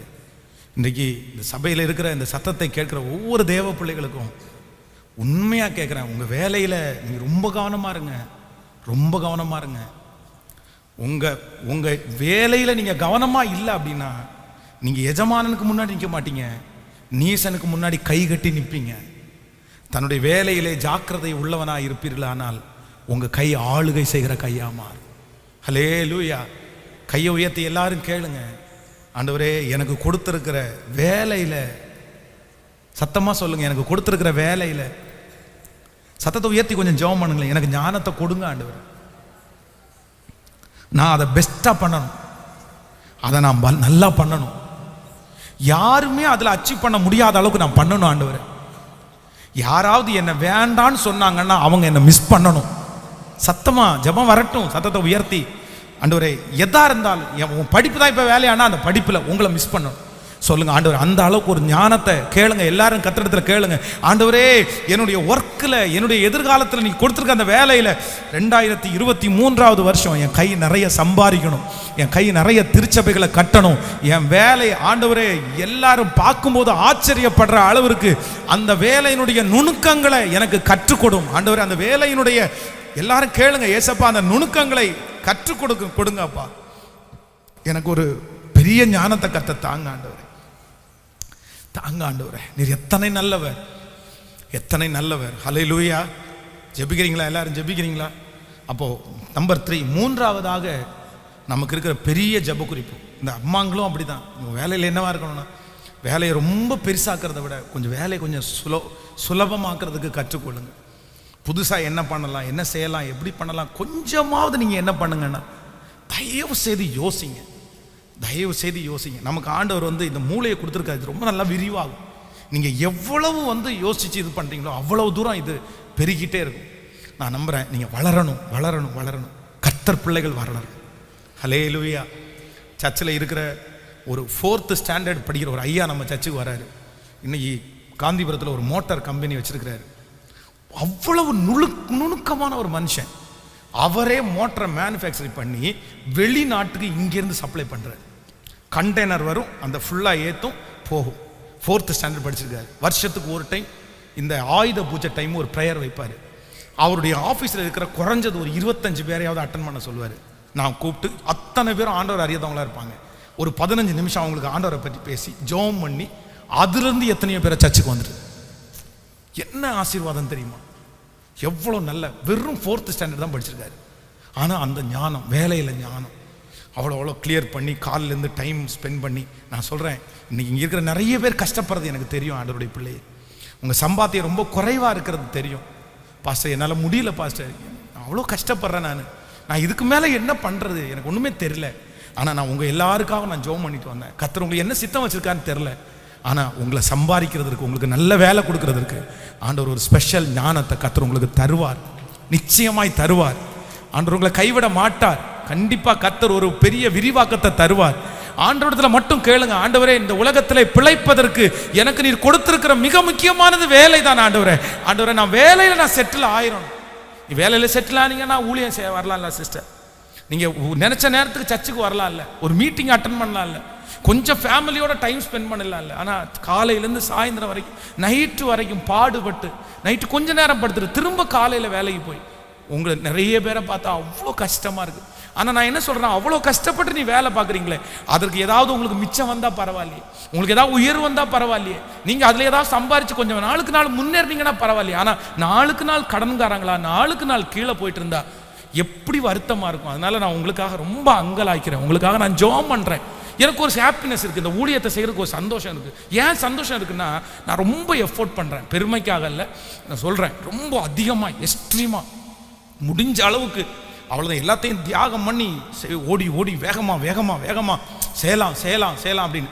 ஆனால் எனக்கு ஒரு பெரிய சந்தோஷம் என்னென்னா, நான் போடுற அந்த எஃபோர்ட், நான் போடுற அந்த இதை கர்த்தர் வாய்க்க பண்ணுறாருல, அதுக்கு பலன் கொடுக்குறாருல, அதை பார்க்கும்போது இன்னும் வேகமாக ஓடலான்னு தோணுது. ஆனால் நீங்கள் இவ்வளோ முயற்சி எடுத்து பண்ணியும் உங்களுக்கு பலன் கொடுக்கலாம் போது நீங்கள் சோர்ந்து போயிடுவீங்கல்ல. ஆனால் கர்த்தர் சொல்கிறார், உங்களுக்கு நான் ஒரு விசேஷித்த ஞானத்தை 2023 வருஷம் கர்த்தர் இங்கே இருக்கிற நிறைய பேருக்கு, கரங்களை தட்டுகிறவர்களுக்கு அப்படியே அப்பவே ஒர்க் ஆகும் நான் நம்புறேன். இந்த வசனம் அப்பவே கிரிய செய்யும், விசுவாசிக்கிறவர்களுக்கு அப்பவே கிரிய செய்யும். கர்த்தர் உங்கள் வேலையிலே உங்களுக்கு ஞானமாய் கர்த்தர் உங்களை நிறுத்தி, ஓ ஹalleluya, அநேகரை கர்த்தர் உங்களை தலைவனாக தலைவியாக ஹalleluya கர்த்தர் மாற்றுவாராக. 2023 வருஷம் நான் நம்புகிறேன், நான் விசுவாசிக்கிறேன், கர்த்தர் உங்களுக்கு ஒரு சுலபமான ஆண்டாய் கர்த்தர் மாற்றுவாராக. உங்கள் கடன்களை எல்லாம் முடிப்பதற்கு கர்த்தர் ஒரு வேலையை ஆசீர்வதிப்பாராக. உங்க கையின் பிரயாசத்தை கர்த்தர் ஆசீர்வதிப்பாராக. உங்க வருமானத்தை கர்த்தர் பெருக பண்ணுவாராக. நீங்கள் கையிட்டு செய்யும் எல்லா வேலையிலும் என் தேவனாகிய கர்த்தருடைய கரம் உங்களுடைய கரத்தோடு கூட இருந்து பலுகி பெருகி நீங்கள் ஆசீர்வதிக்கப்படுவதற்கு கர்த்தர் ஒரு நல்ல வாய்க்காலாய் உங்களை பயன்படுத்துவாராக. ஆமென். இனி உங்கள் கைகள் மற்றவர்களுக்கு முன்பாக ஏந்தி நிற்கிற கைகளாய் அல்ல, கொடுக்கிற கைகளாய். ஹalleluya ஹalleluya. ஏந்தி நிற்கிற கைகளை கொடுக்கிற கைகளாய் கர்த்தர் மாற்றுவாராக. ஆண்டவரே எனக்கு வேலையிலே ஒரு ஞானத்தை தாரும் ஆண்டவரே. ஆமென் சொல்லுங்கள். ஹalleluya. கையை உயர்த்தி ஒரு சொல்லுங்க அப்பாட்ட ஒரு 3 டைம், ஆண்டவரே என் வேலையிலே எனக்கு ஒரு ஞானத்தை.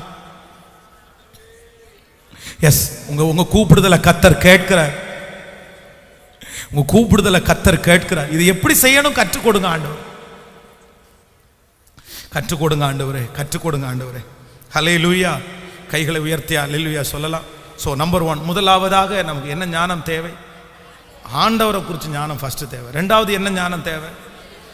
சூழ்நிலையில சமாளிக்கிற ஞானம் நமக்கு ரொம்ப அவசியம். நம்பர் 3, 3வது என்ன? இந்த யோசேப்பினுடைய 3வது ஞானம் என்னன்னா, அவர் வேலையில் என்னவா இருந்தார்? ஞானமாக இருந்தார். பாருங்க, அதுக்கப்புறம் பொறுப்பு கொடுக்கப்படுகிறது. 7 வருஷம் சாப்பாடை சேர்த்து வைக்கணும். என்ன ஞானம்! நீங்கள் யோசேப்பினுடைய ஞானத்தை குறித்து ஒரு லிஸ்ட்டு போட்டிங்கன்னா அதுவே ஒரு 15 வந்துடும். ஓகே, நெக்ஸ்ட் 4வதாக 4 நம்ம வாசிக்கலாம், ஒரு வசனத்தை வாசிப்போம். அதே 39ஆம் அதிகாரத்தில் நீங்கள் 7வது வசனத்தை வாசிக்கலாமா? 7வது. சில நாட்கள் சென்ற அவனுடைய எஜமானன் மனைவி யோசேப்பின் மேல் கண் போட்டு என்னோடே சயனி என்றார்.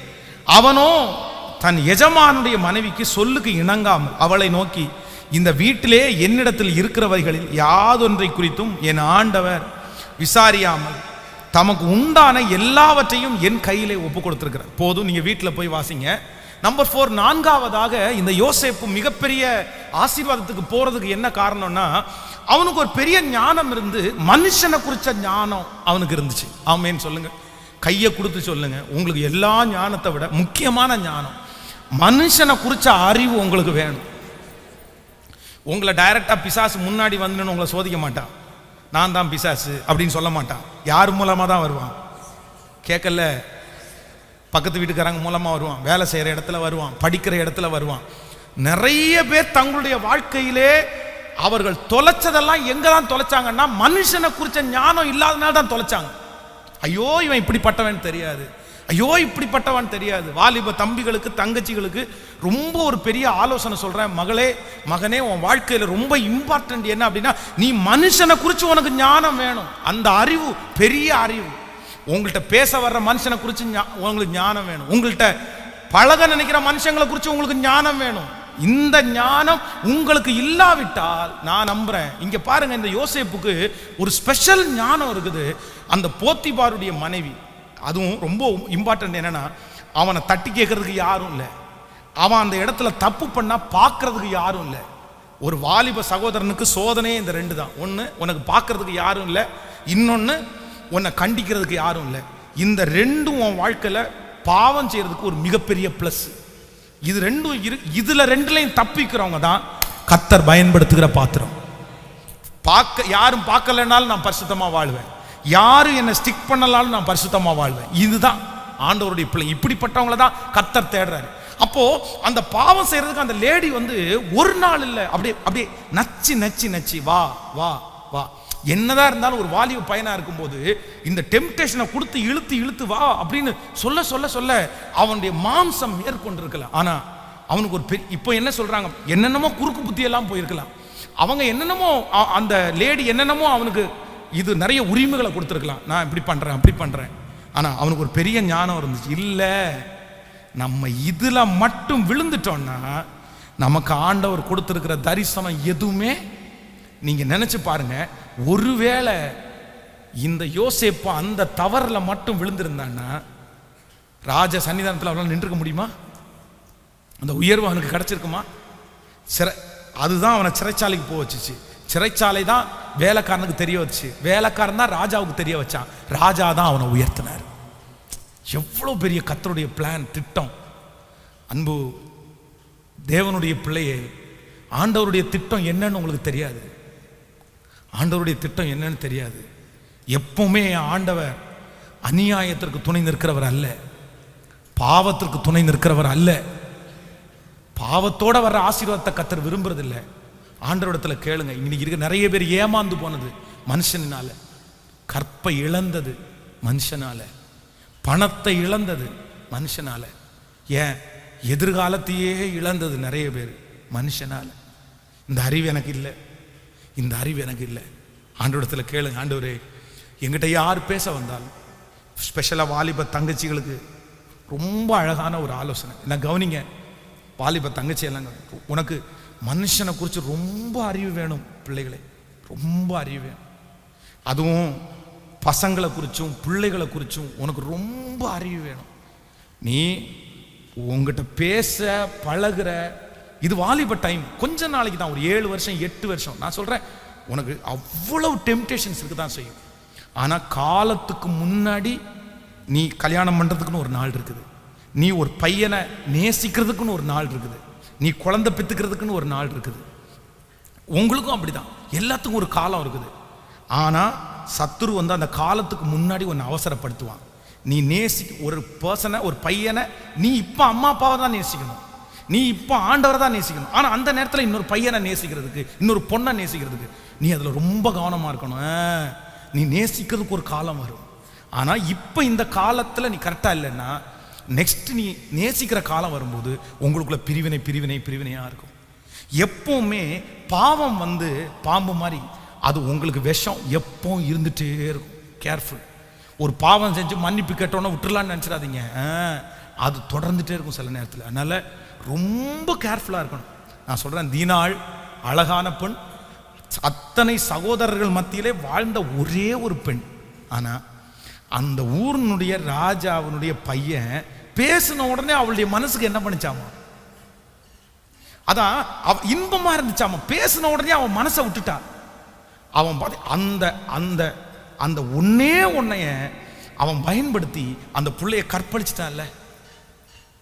உங்களுடைய ஒரே ஒரு வீக்னஸை சில பசங்களோ சில பிள்ளைகளையோ தெரிஞ்சிட்டாங்கன்னா அதை வச்சு உன் கற்ப சூறையாடிடுவாங்க, உன் எதிர்காலத்தையே அழிச்சிருவாங்க. பி கேர்ஃபுல், ரொம்ப கேர்ஃபுல்லாக இருங்க. ரொம்ப இன்னைக்கு உலகம் ரொம்ப ப்ளஸ்ஸாக போயிடுச்சு. இன்னைக்கு பரிசுத்தமாய் வாழ்றது இல்லைன்னா கற்போட வாழ்றதெல்லாம் ரொம்ப தூரமாயிட்டு போயிட்டு இருக்குது. ஆனால் சத்தியத்தை மறந்துடாத, சத்தியத்தை மறந்துடாத. ஆண்டவரத்தில் கேளுங்க, ஆண்டவரே எனக்கு ஒரு ஞானம் வேணும். என்னன்னா அறிந்து கொள்ளக்கூடிய ஞானத்தை தாருங்க. எந்த ஞானம் வேணுமாமா? யார கேட்கல? நீ ஒரு பார்வையிலே கண்டுபிடிச்சிடணும், நீ ஒரு எஸ்எம்எஸ்லே கண்டுபிடிச்சிடணும். பக்கத்தில் இருக்கிற கையை பிடிச்சி சொல்லுங்க, ஒரு பார்வையில் அவன் யாருன்றதை கண்டுபிடிக்கணும், ஒரு எஸ்எம்எஸ்ல அவன் யாருன்றதை கண்டுபிடிக்கணும். நல்லா நல்லா சொல்லுங்க, ஒரு எஸ்எம்எஸ்ல கண்டுபிடிக்கணும், ஒரு வால்பேப்பரில் கண்டுபிடிக்கணும். இந்த மாதிரி நிறைய இருக்கு. ஒரு ஃபோன் காலில் கண்டுபிடிக்கணும். அது ஃபர்ஸ்ட் சில பார்த்தீங்கன்னா அவ்வளோ ஷார்ப்பாக இருப்பாங்க.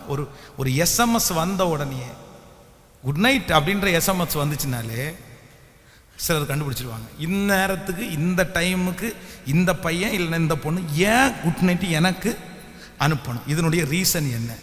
அதுவும் இன்னைக்கு எதுக்காக குட் நைட் இவன் அனுப்புனான், இவனுக்கு ஏதாவது உள்நோக்கம் இருக்கா இல்லையா? அவ்வளோ ஆராய்ச்சி அடுத்த நாள் காலையில் என்ன பதிலே இல்லை, ஓ கன்ஃபார்ம் கன்ஃபார்ம் இவன் யார் இல்லை, இவன் சரியான நமக்கு குட் நைட் அனுப்பணும்னு அனுப்பினவன் கிடையாது, நம்ம இடத்துல பதிலை வாங்குறதுக்கு அனுப்பினவன். இதை சுதாகரிக்கிறவங்க குட் நைட் அனுப்பிட்டான், அதுவும் இந்த நேரத்தில் குட் நைட் அனுப்பிட்டான், பையன் பாரு எவ்வளோ பெரிய பாசம், good night same to you அனுப்பியாச்சு, அவ்வளோதான் திருப்தி, அவ்வளோதான். அப்படியே கண்டினியூ ஆகும் பாருங்களேன். அப்புறம் மீட் பண்ணலாமா, காஃபி பாரில் மீட் பண்ணலாமா, இல்லை அப்படின்னா மீட் பண்ணலாமே, சர்ச்சில் கூட மீட் பண்ணலாமே, ஒன்றும் பிரச்சனை இல்லையே, நோ ப்ராப்ளம். காஃபி பாரில் மீட் பண்ணால் தான் தப்பாக நினைப்பாங்க, சர்ச்சில் மீட் பண்ணால் யார் தப்பாக நினைப்பா? இல்லை இல்லை, இதெல்லாம் நிறைய ட்ரிக்கு இன்னைக்கெல்லாம். என்னமோ அவங்க கண்ணை மூடிட்டு செய்கிறதெல்லாம் யாரும் தெரியாது பார்க்கலன்னு நினைக்கிறாங்க. ஐயோ ரொம்ப டேஞ்சர் மகளே, ரொம்ப டேஞ்சர் மகனே. உன் வாழ்க்கையில் உன்னுடைய வாலிப நாட்களில் பெரியவங்களுக்கும் அப்படி தான் சொல்கிறேன், விட்டுட்டீங்க, ரொம்ப ரிஸ்க்கு, ரொம்ப ரிஸ்க்கு. ரொம்ப கேர்ஃபுல்லாக உங்கள் வாழ்க்கையை வாழுங்க. அதுவும் மனுஷனை குறித்து அறிகிறதுக்கு ஞானம் உங்களுக்கு ரொம்ப தேவை. இல்லைன்னா நான் சொல்கிறேன், ஊழியக்காரங்களே, அந்த சின்ன இளம் தீர்க்கதரிசியை சிங்கத்தினுடைய வாய்க்கு கொடுத்தது யாரு? கிழட்டு தீர்க்கதரிசி. ஒரு வயசான தீர்க்கதரிசி ஒரு இளம் தீர்க்கதரிசியை கொன்னுட்டான். ஊழியக்காரங்க கூட சிலரை தப்பா நடத்தி கொன்னு சாவுக்கு நேரம் வழி நடத்திடுவாங்க. Be careful. ரொம்ப ஆண்டவருடைய நாமத்தை சொல்லி தான் வர்றாங்க, ஜெபம் பண்ணிட்டு தான் வர்றாங்க. ஆனா நீங்க சரியானவர்களா இல்லை அப்படின்னா, அவர்களை நீங்க சரியா அடையாளம் கண்டு கொடுக்க முடியலன்னா, அந்த மனுஷனை குறித்து அறிகிற ஞானம் உங்களுக்கு இல்லைன்னா, அவங்க ஒருத்தரே போதும் உங்களை கெடுக்கிறதுக்கு. பைபிளை தான் தூக்கிட்டு வந்தாங்க, ஜெபம்னு சொல்லி தான் உள்ள வந்தாங்க. ஜெபம்னு சொல்லி உள்ள வந்தாங்க. எத்தனை பேர் இன்னைக்கு இருக்காங்க தெரியுமா? அதனால ஆண்டவரத்துல எல்லாரும் கிருபையா கேளுங்க. 2023 வருஷம் அதுக்காக போறவங்களையும் வாரவங்களையும் அப்படி பார்க்கணும்னு அவசியம் கிடையாது. ஆண்டவரே எனக்கு மனிதனை அறிந்து கொள்ளக்கூடிய ஞானத்தை தார். கைகளை உயர்த்தி எல்லாரும் சொல்லுங்க, ஆண்டவரே சொல்லுங்க, எல்லாரும் முழு பலத்தோட சொல்லுங்க, முழு பலத்தோட சொல்லுங்க, ஆண்டவரே எனக்கு ஒரு கிருபை வேண்டும். ஆண்டவரே வாலிப தம்பிக்கு ஸ்பெஷலாக ஜெபம் பண்ணுறேன், தங்கச்சி ஜெபம் பண்ணுறேன், மகளே கேள், மகனே கேள், ஆண்டவரே எனக்கு ஞானத்தை கொடுங்க, ஆண்டவரே மனுஷனை குறித்து அறிகிற ஞானத்தை கொடுங்க, ஆண்டவரே எங்கிட்ட பழகிறவங்களை குறித்த ஞானத்தை எனக்கு கொடுங்க, ஆண்டவரே. ஹல்லேலூயா, ஆமென். சிம்சோனுக்கு எவ்வளவு பலன் இருந்தும் அவனுடைய வாழ்க்கையில் இருக்கிற ஒரே ஒரு ஞான குறைவு, 1000 பேரை தாடை எலும்பில் கொல்றதுக்குள்ள ஞானம் இருந்துச்சு. பட்டணத்தினுடைய நிலைக்கால எந்த இடத்துல எப்படி பிடிச்சா தோல் மேலே வச்சு சுமக்கலான்ற ஞானம் அவனுக்கு இருந்துச்சு. நிறைய இந்த காட்டிலே ரொம்ப தந்திரம் உள்ளது நரி. ஆனால் அந்த நரியையே பிடிச்சி வாளோட வாள் சேர்த்து கட்டி பந்தத்தை கட்டி இதை உள்ள அனுப்பிடுச்சுன்னா அவனுடைய வேளாண்மை எல்லாம் நாசமாயிரும்ன்ற அந்த ஞானம் இருந்துச்சு. ஆனா எந்த ஞானம் மட்டும் இல்லைன்னா, தெளிலாளுடைய மடியில படுக்கும்போது இவன் நம்மளை கொல்ல பார்க்கிறான்ற அந்த ஞானம் அவனுக்கு. இந்த ஒரே ஒரு ஞான குறைவு அவனை எங்க கொண்டு போய் நிறுத்திச்சுன்னா, அவனோட 2 கண்ணையும் பிடுங்கி அவ்வளவு பலசாலியா இருந்த மனுஷனை மாவரைக்கிறதற்கும் வேடிக்கை காண்கிற பொருளாகவும் அவனை நிற்க. என்ன பரிதாபம், என்ன பரிதாபம். சிஸ்டர், பிரதர், நீங்க சில இடத்துல ஞானமா இருப்பீங்க. அதான் சம்பாதிக்கிற ஞானம் உங்களுக்கு இருக்குது, மற்றவங்கள்ட்ட பேசுற ஞானம் உங்களுக்கு இருக்குது, எல்லா ஞானமுமே உங்களுக்கு இருக்குது. நிறைய பேர் எதுல வீக் தெரியுமா? மனுஷனை அறிகிற அந்த ஞானத்துல ரொம்ப குறையும். நீங்க கண்டிப்பா கேளுங்க, இது உங்க ஜெப குறிப்பாகவே மாறட்டும். ஆமேன்னு சொல்லுங்க. ஸோ நம்பர் 1 முதலாவதாக தேவனை குறித்த ஞானம். நம்பர் 2 ரெண்டாவது சூழ்நிலையை குறித்த ஞானம். நம்பர் 3 மூன்றாவது வேலையை குறித்த ஞானம். நம்பர் 4 நாலாவது. ஸோ நம்பர் 5 ஐந்தாவதாக உங்களுக்கு வருகிற சோதனையை குறித்த ஞானம் உங்களுக்கு அவசியம். அதுக்கு வசனத்தை மட்டும் வாசிங்க. நான் உங்களுக்கு வேகமாய் சொல்லி உங்களுக்காக ஜெபித்து முடிக்க போகிறேன். ரொம்ப டைம் ஆயிடுச்சு. ஸோ அதனால் விரிவாக அதை சொல்ல முடியாது. நீங்கள் போய் தியானிக்கும் போது ஆண்டவர் பேசுவார். நீங்கள் 39ஆம் அதிகாரம் 20வது வசனம். யோசேப்பின் எஜமானன் அவனை பிடித்து அவனை ராஜாவின் கட்டளையால் காவலில் வைக்கப்பட்டவர்கள் இருக்கும் சிறைச்சாலையிலே அவனை ஒப்புவித்தான். அந்த சிறைச்சாலையில் அவன் இருந்தான். ஆமென். அந்த சிறைச்சாலையிலே அவன் இருந்தான். யோசேப்பினுடைய வாழ்க்கையில இத்தனை நாட்களும் வந்த சோதனையை விட இப்போ ஒரு பெரிய சோதனை வருது. ஆனா அந்த சோதனையில எப்படி ஞானமா நடக்கணும்னு கர்த்தர் அவனுக்கு பலன் தந்தார். உங்க வாழ்க்கையில ரொம்ப அவசியமானது நம்பர் 5. உங்களுக்கு எதுல ரொம்ப ஞானம் இருக்கணும்? பக்கத்தில் இருக்கிற கையை பிடிச்சி சொல்லுங்க. உங்களுக்கு வருகிற சோதனை, நீதிமான்களுக்கு வரும் சோதனைகள் அநேகமாக இருக்கும். ஆனால் நம்ம என்ன இருக்கணும்? ஞானமாக இருக்கும். சோதனையில் ஞானமாக இருக்கணும். ஸோ நம்பர் 6 ஆறாவதாக உதவி செய்வதில் ஞானம் தேவை. என்னவுமா? பக்கத்தில் இருக்கிற கையை பிடிச்சி சொல்லுங்க. உதவி செய்வதில். நமக்கு நிறைய பேருக்கு எல்லா ஞானமும் இருக்கும், ஆனால் எதில் ஞானம் இருக்காது? கேட்கல. உதவி செய்கிறதுல என்ன பாச ஞானம் இல்லை. இதுக்கு ஏதாவது ஆதாரம் இருக்கான்னு கேட்டால், 2 பேர் சிறைச்சாலை இருக்கிறாங்க. ஒருத்தன் பானபாத்திரக்காரன், இன்னொருத்தன் சுயம்பாய்களின் தலைவன். ஒருத்தனுக்கு இருக்கிற செய்தி கேட்கல, நல்ல செய்தி. இன்னொருத்தனுக்கு இருக்கிற செய்தி கெட்ட செய்தி. நம்ம என்ன பண்ணுவோம்? 2 பேர் எங்கே தான் இருக்கிறாங்க? ஒருத்தனுக்கு உதவி செய்யணும், ஒருத்தனுக்கு உதவி. ஒருத்தன்ட்ட நீ வாழ்வேன்னு சொல்லணும், இன்னொருத்தன்ட்ட நீ கேட்கல. நம்ம என்ன சொல்லுவோம்? நம்மளா இருந்தா என்ன பண்ணணும் தெரியுமா? நீ 2 பேரும் வாழ்வேன்னு நான் ப்ரேயர் பண்ணிக்கிறேன்டா அப்படின்னா, நமக்கு நிறைய பேருக்கு அந்த சிறைச்சாலையிலே 2 பேர் உதவிக்காக கெஞ்சுறாங்க. 2 பேரும் சொப்பனத்தினாலே டிஸ்டர்ப் பண்ணப்பட்டு யாராவது எங்களுக்கு விளக்கம் சொல். ஆனா ஒருத்தனுக்குரிய செய்தி நல்ல செய்தி இல்லை, ஒருத்தனுக்குரிய செய்தி. இந்த உலகத்தில் இருக்கிற எல்லாருமே உதவி செய்த உடனேயே முன்னேறிடவும் முடியாது. சிலருக்கு நீங்கள் உதவி செய்துதான் நீங்கள் துக்கப்படுவீர்கள். அதனால உதவி செய்ய வேண்டாம்னு சொல்லலை, ஆனா உதவி செய்து நீங்க மாட்டிக்காதீங்க. நீங்க மாட்டிக்காதீங்க. சமீப நாட்களாய் நிறைய நான் கேள்விப்படுறது என்ன அப்படின்னா, இந்த லவ் பிரிச்சு விட போறான் பாருங்க. 2 பேர் லவ் பண்றதை கேள்விப்பட்டு, டே மாப்பிள்ள வேணாண்டா, அந்த பொண்ணு நல்லதில்லை, அந்த பையன் நல்லதில்லை. உடனே இவன் சொல்லுவான், என்ன பண்ணுறதே தெரிலடா, விட முடியல அப்படின்னு. இது என்ன பிரச்சனை, நான் பேசுறேன் விடு அப்படின்னு போய் இந்த லவ் பிரிச்சு விட போறான் பாருங்க 2 பேரை. இவன் லவ்ல மாட்டிக்குவான். ஒரு 6 மாசம் தாண்டி அந்த பையன் இவ்வளவு விட்டுருவான், இவன் என்ன பிடிச்சிருவான். டே என்னடா, என்ன கழட்டி விட்டு நீ பிடிச்சிட்ட. இது இந்த லவ் போனா கூட பரவாயில்ல, இந்த ஃபேமிலியில தவறான உறவுல இருக்கிறவங்கள பிரிச்சு விட போறாங்க பாருங்க. எத்தனையோ பேரு இந்த பிரிச்சு விடுற ஊழியத்துக்கு போய் ஒன்று சேர்ந்துருக்காங்க. அது அசிங்கமா இருக்கு, கேவலமான வார்த்தை, வாழ்க்கை. என்ன இது? ரொம்ப கவனமா இருங்க. கர்த்தரிடத்துல ஞானம் கேளுங்க. ஆண்டவரே, உதவி கூட நீங்க போய் மாட்டிக்காத உதவியா இருக்கணும். உங்களுக்கு உதவி செய்யறதுக்குன்னு ஒரு லிமிட் இருக்குது. ஒரு மனுஷனுக்கு நீங்க உதவி தான் செய்ய முடியுமே தவிர நீங்க கடவுளாயிர முடியாது. ஹலோ ஹலோ,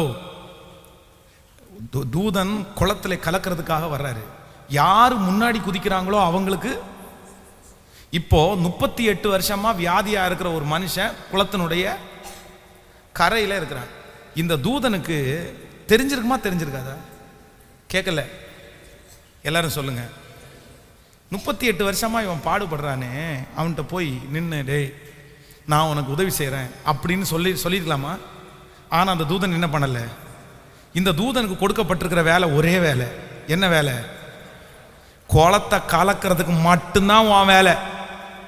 நீ குளத்தை கலக்கிட்டு அற்புதம் பெற்றுக்கிறதும் பெற்றுக்காததும் கேட்கல. உன் டியூட்டி என்னமோ அதை முடிச்சுட்டு நீ பக்கத்தில் இருக்கிற கையை பிடிச்சிடும். உங்கள் வேலை என்னமோ அதை செஞ்சுட்டு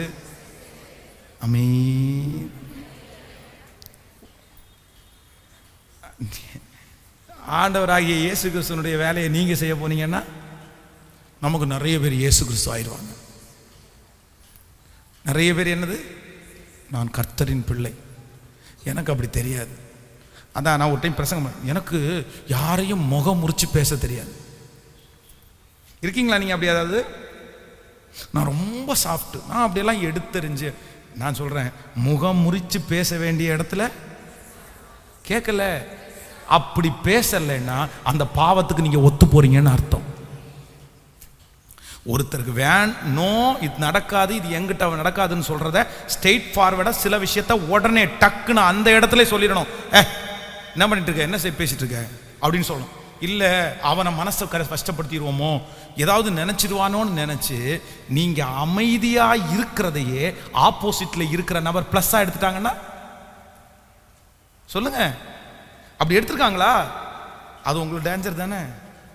ரொம்ப கவனமா இருக்கணும். ஆண்டவரே எனக்கு கிருபை வேணும். யாரை குறிச்சுன்னா, நான் உதவி செய்வதிலே எனக்கு ஞானம் வேணும். இப்போ சொல்லுங்க பாஸ்டர். நம்பர் 1, ஆண்டவரை குறித்து அறிகிற அறிவில் நமக்கு ஞானம். 2023க்கு வரும்போது நீங்க எல்லாம் எப்படிதான் வரணும்? ஞானம் உள்ளவர்களா வரணும். உங்களை பார்த்து எல்லாரும் சொல்லணும், என்ன இப்படி கடந்தா இப்படி இருக்கிற, என்ன ஞானம் உனக்கு? கர்த்தருடைய ஞானமே அல்லாமல் வேற எதுவும் இல்லைன்னு உங்களை பார்த்து புகழணும். அப்படியே உங்களை பார்த்து பெரிய ஞானமாயிட்ட, உன்னெல்லாம் நீ ஏமாத்தவே முடியாதுப்பா. ஆமேன். உங்களை ஏமாத்தி நினைக்கிற அந்த குழுகாரங்கெல்லாம் ஓடி போகணும் உங்களை விட்டு. ஆமேனே வரமாட்டேங்குது. ஸோ நம்பர் 1, முதலாவது எதுல ஞானம்? தேவனை அறிகிற அறிவில் ஞானம். நம்பர் 2, ரெண்டாவது சூழ்நிலையை சமாளிக்கிறதுல ஞானம். நம்பர் 3, மூன்றாவது வேலையில வெற்றி பெறக்கூடிய ஞானம். நம்பர் 4, நாலாவது மனுஷனை அறிகிற அறிவினுடைய ஞானம். நம்பர் 5 சோதனையை சகிக்கிறதுல ஒரு ஞானம், சோதனையை கையாளுகிறதுல ஒரு ஞானம். ஸோ நம்பர் 6 உதவி செய்கிறதுல, யாருக்கு செய்யணும் யாருக்கு செய்யக்கூடாது, நான் பண்ற உதவி எனக்கு ஆபத்தா முடிஞ்சிருமா நல்லா முடிஞ்சிருமா, இது கரெக்டானதா, இது கர்த்தர் எதிர்பார்க்கிறதா. ஸோ அதுல ஒரு ஞானம். நம்பர் 7 ஏழாவதாக உங்களுடைய உயர்வில் உங்களுக்கு ஞானம் இருக்கணும். எதுல ஞானம் இருக்கணுமா? யோசேப்பு இப்போ ஒரு உயர்வு கிடைக்குது, ஒரு பெரிய போஸ்டிங் கிடைக்குது. நமக்கு நிறைய பேருக்கு சிறைச்சாலையிலேருந்து எடுத்த உடனே அங்கீகாரம் கிடைச்சுன்னா நம்ம நிறைய பேர் தலைகால் பிடியாமல் ஆடும். நமக்கு அந்த கஷ்டத்தை நிறைய பேரால் டேக்கிள் பண்ண தெரியும், ஆனால் எதை பண்ண தெரியாது. ஐஸ்வர்யத்தையும் உயர்வையும் நிறைய பேரால் சமாளிக்க தெரியாது. அப்படியே திணறுவாங்க. ஐஸ்வர்யம் வந்தோடனே மாறிடுவாங்க, உயர்வு வந்தோடனே மாறிடுவாங்க. அது ஒரு கெத்து வரும் பேச்சிலே, பிரைஸ் தி லார்ட் ஹல்லேலூயா அப்படின்னு வரும். ஃபஸ்ட்டு சாதாரணமாக பார்த்தீங்கன்னா praise the Lord brother, praise the Lord sister அப்படி பேசுகிறேன். ஒரு பெருமை, ஒரு ஏதாவது போஸ்டிங் வந்துடும், brother praise praise praise the Lord brother, praise the Lord brother. இந்த டோனெல்லாம் எப்படி வருதோ தெரில, எப்படி மாறுதோ தெரியல. ஆமாம், உண்மையிலே பாருங்கள், ஒரு 15 நாளைக்கு முன்னாடி அப்படியே அமைதியாக சுற்றிட்டு இருப்பாங்க. நம்மளை பார்த்தோன்னே ஒன்றும் பண்ணாத ஒரு பொட்டு பூச்சி மாதிரி ஜோமனும். நான் ஒரு தெள்ளு பூச்சி பிரதர், நான் யாரு தெள்ளு பூச்சி பிரதர். இந்த தெள்ளு பூச்சி கத்துற நல்ல வாழ்வா தருவாரா அப்படின்னு நம்மகிட்ட கேட்பாங்க. ஒரு போஸ்டிங் ஏதாவது கொடுத்துட்டோம், அவ்வளோ பார்த்தோன்னா நான் யார் தெரியுமா, நான் எங்கே இருந்தேன்னு தெரியுமா, நான் சும்மா நினச்சியா அது ஒரு பெருமை. அப்போ உயர்வில் நமக்கு என்ன வேணும்? உயர்வில் ஞானம் உங்களுக்கு இல்லைன்னா இருக்கிறது எல்லாம் உங்களை விட்டு என்ன பண்ணிடும்? பெருகாது, வளராது. கர்த்தர் ஒரு உயர்வு கொடுக்கும்போது ஞானமாக கையாளும். இல்லை ஆண்டவரே கிருபத்தாரும். இந்த உயர்வை சிலர் பெருமையாக பேசும்போது நமக்கு என்ன வேணும்? கேட்கல. இதுக்குன்னே பிசாசு நிறைய பேர் அபிஷேகம் பண்ணி அனுப்புவாங்க. உங்களை பார்த்த உடனே என்ன இவ்வளோ அழகாக இருக்கிறீங்க, என்ன பிரதர் இவ்வளோ ஹைட் அண்ட் வெயிட்டாக இருக்கிறீங்க, உடனே உங்களுக்கு தெரியணும், உங்களுக்கு பெருமை வந்து வருது. என்ன சாப்பாடு தெரியுமா எனக்கு? நம்ம உடனே என்ன சாப்பாடு? சின்ன வயசில் நான்லாம் காடை கௌதாரி சாப்பிட்டு வளர்ந்தவன். அப்படி இல்லை ரொம்ப கவனமாக இருக்கும். நம்ம பிள்ளைங்க நிறைய பேர் எங்கள் பாட்டியே பயங்கர அழகு அப்படின்னு மனசில் கூட நினச்சிடக்கூடாது. ஆண்டவரே என்னுடைய உயர்வில் எனக்கு என்ன வேணும்னா, ஒவ்வொரு உயர்வுலையும் உங்களுக்கு ஞானம் வேணும். ஸோ நம்பர் 7 உங்களுக்கு உயர்வில். நம்பர் 8 8வது உங்களுடைய பொறுப்பிலே உங்களுக்கு ஞானம் தேவை. கையில் பக்கத்தில் கையை பிடிச்சி சொல்லுங்க, உங்கள் கையில் எடுக்கிற பொறுப்பில் கவனிங்க. சில நேரத்தில் பொறுப்புகள் வந்து ஈஸியாக அவங்க கையில் கொடுக்கப்படாது. அம்மான்ற பொறுப்பு, அப்பான்ற பொறுப்பு, வேலை செய்கிற பொறுப்பு, ஊழியம் செய்கிற பொறுப்பு, இது சீக்கிரமாக கிடைக்காது. சிலரெல்லாம் பொறுப்பு கிடைக்கிறதுக்காக அவ்வளவு ஆசைப்படுறாங்க, எனக்கு இப்படி கிடைக்காதா, இந்த சான்ஸ் கிடைக்காதான்னு. ஆனால் சிலருக்கு அந்த வாய்ப்பு கிடைச்சி அவங்களுடைய கேரக்டர்னால அந்த வாய்ப்பு அவங்கள விட்டு தூரம் போயிடும். அதுக்கப்புறம் கஷ்டப்படுவாங்க.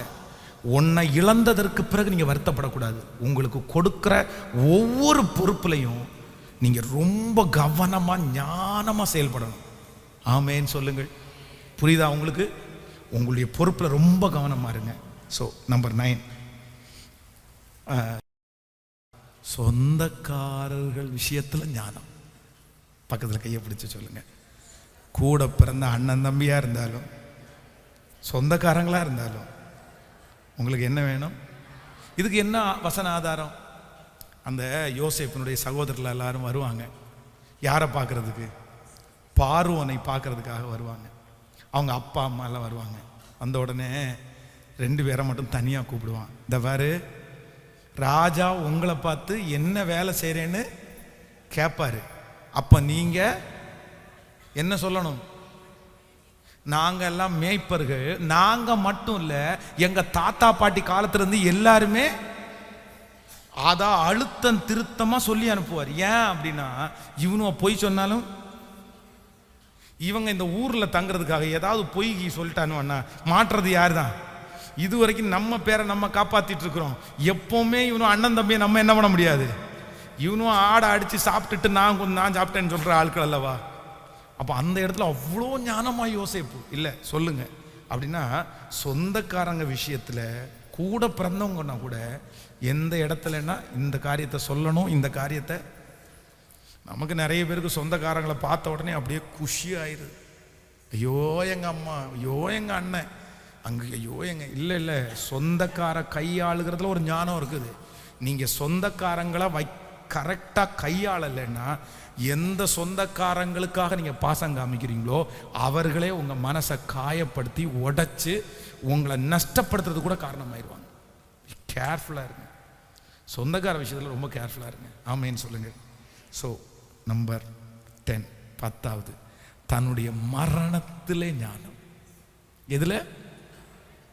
மரிக்க போகும்போது அவர் சொல்கிறாரு, நான் இந்த பட்டணத்திலேருந்து மரித்தாலும் என் பாடி எங்கே தான் அடக்கம் பண்ணுவாங்க. ஏன்னா இந்த ஊரில் நான் பெரிய போஸ்டிங்கில் இருந்தேன். இந்த உலகமே இந்த நாடே எனக்கு நிறைய சொந்தம். ஆனால் நீங்கள் போகும்போது கண்டிப்பாக என்ன பண்ணணும்? என்னுடைய எலும்பு துண்டுகளெல்லாம் நீங்கள் என்னுடைய கல்லறை எங்கே தான் அப்படின்னா எங்கள் பிதாக்களோட. உங்களுக்கு ஒரு ஞானம் இருக்கணும். நான் சாகும்போது என் சுய தேசமாகிய என் சொந்த தேசமாகிய எனக்காக கட்டப்பட்டிருக்கிற ஒரு வீடாகிய பரலோக ராஜ்யத்தில் அந்த இடத்த நான் என்ன பண்ணிடக்கூடாதுன்னா இந்த உலகத்தையே ஆயத்தப்படுத்தி இத்தனை ஆத்துமாக்களை ஆயத்தப்படுத்தி பரலோகம் போகலைன்னா எந்த பிரயோஜனமும் இல்லை. உங்களுக்கு ஒரு ஞானம் வேணும், பரலோகத்தை குறித்த ஞானம். இப்போ சொல்லுங்க பார்க்கலாம். 10 நம்பர் 1 உங்களை சீக்கிரமாக அனுப்புகிறேன் பார்த்தீங்களா, வேகமாக சொல்லி. ஆமாம், ரொம்ப டைம் ஆச்சு, அதனால அப்போ சீக்கிரமாக சொல்லணும். நீங்கள் சொல்லுங்கள் பார்க்கலாம். நம்பர் 1, பயந்தீங்க தானே, இவர் லேட் பண்ணிடுவார் போல தெரியுது. 4 பாயிண்ட் முடிக்கிறதுக்கே 10:45 ஆகிப்போச்சா, அவ்வளோதாண்டா இன்னைக்கு அப்படி. ஆமாம், ஆனால் கர்த்தருடைய வேதத்தை கேட்குறதுல நம்ம ரொம்ப உற்சாகமாக இருக்கணும். நீங்கள் இருப்பீங்கன்னு நம்புகிறேன். ஆமேன். ஒரு நாள் அப்படி தான் நினச்சிட்டு இருக்கிறேன் நான். ஒரு நாள் உங்களை எல்லாம் அப்படியே கொண்டு போய் ஆல் நைட் ப்ரேயரில் முடிச்சிடணும். எத்தனை பேர் இருக்கிறீங்கன்னு பார்ப்போம்.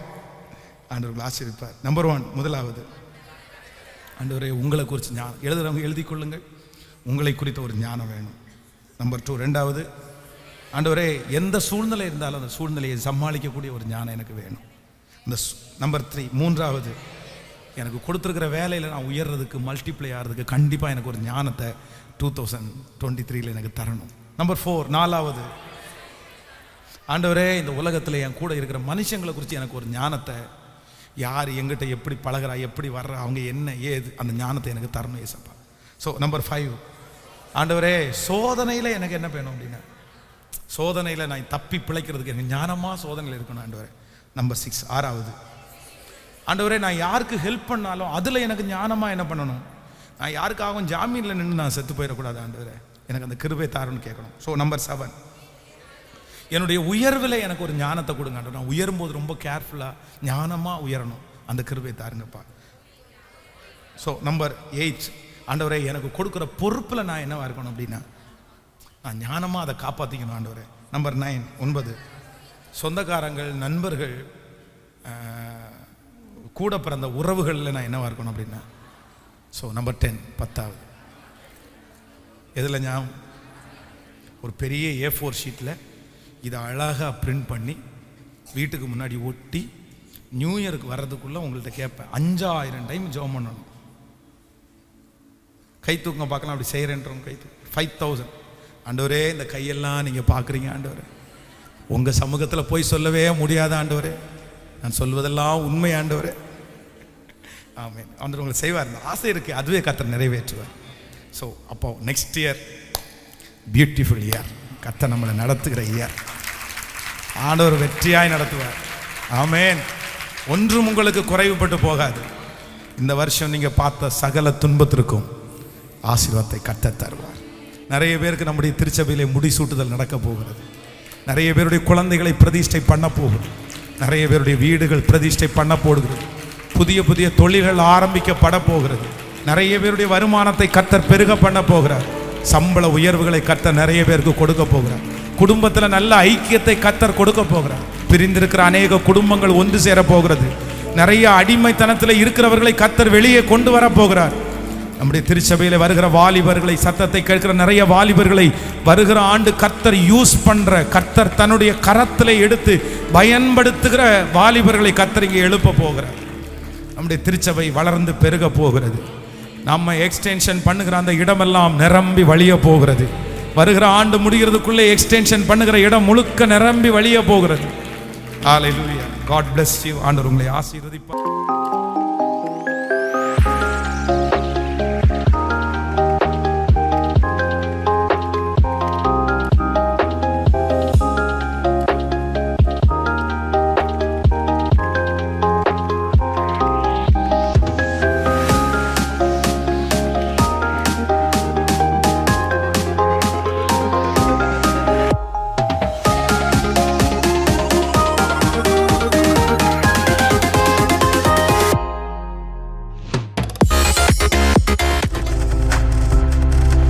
நீங்கள் பார்த்து கொண்டிருப்பது உங்கள் ஜாய் டிவி. உங்கள் துக்கம் சந்தோஷமாய் மாறும்.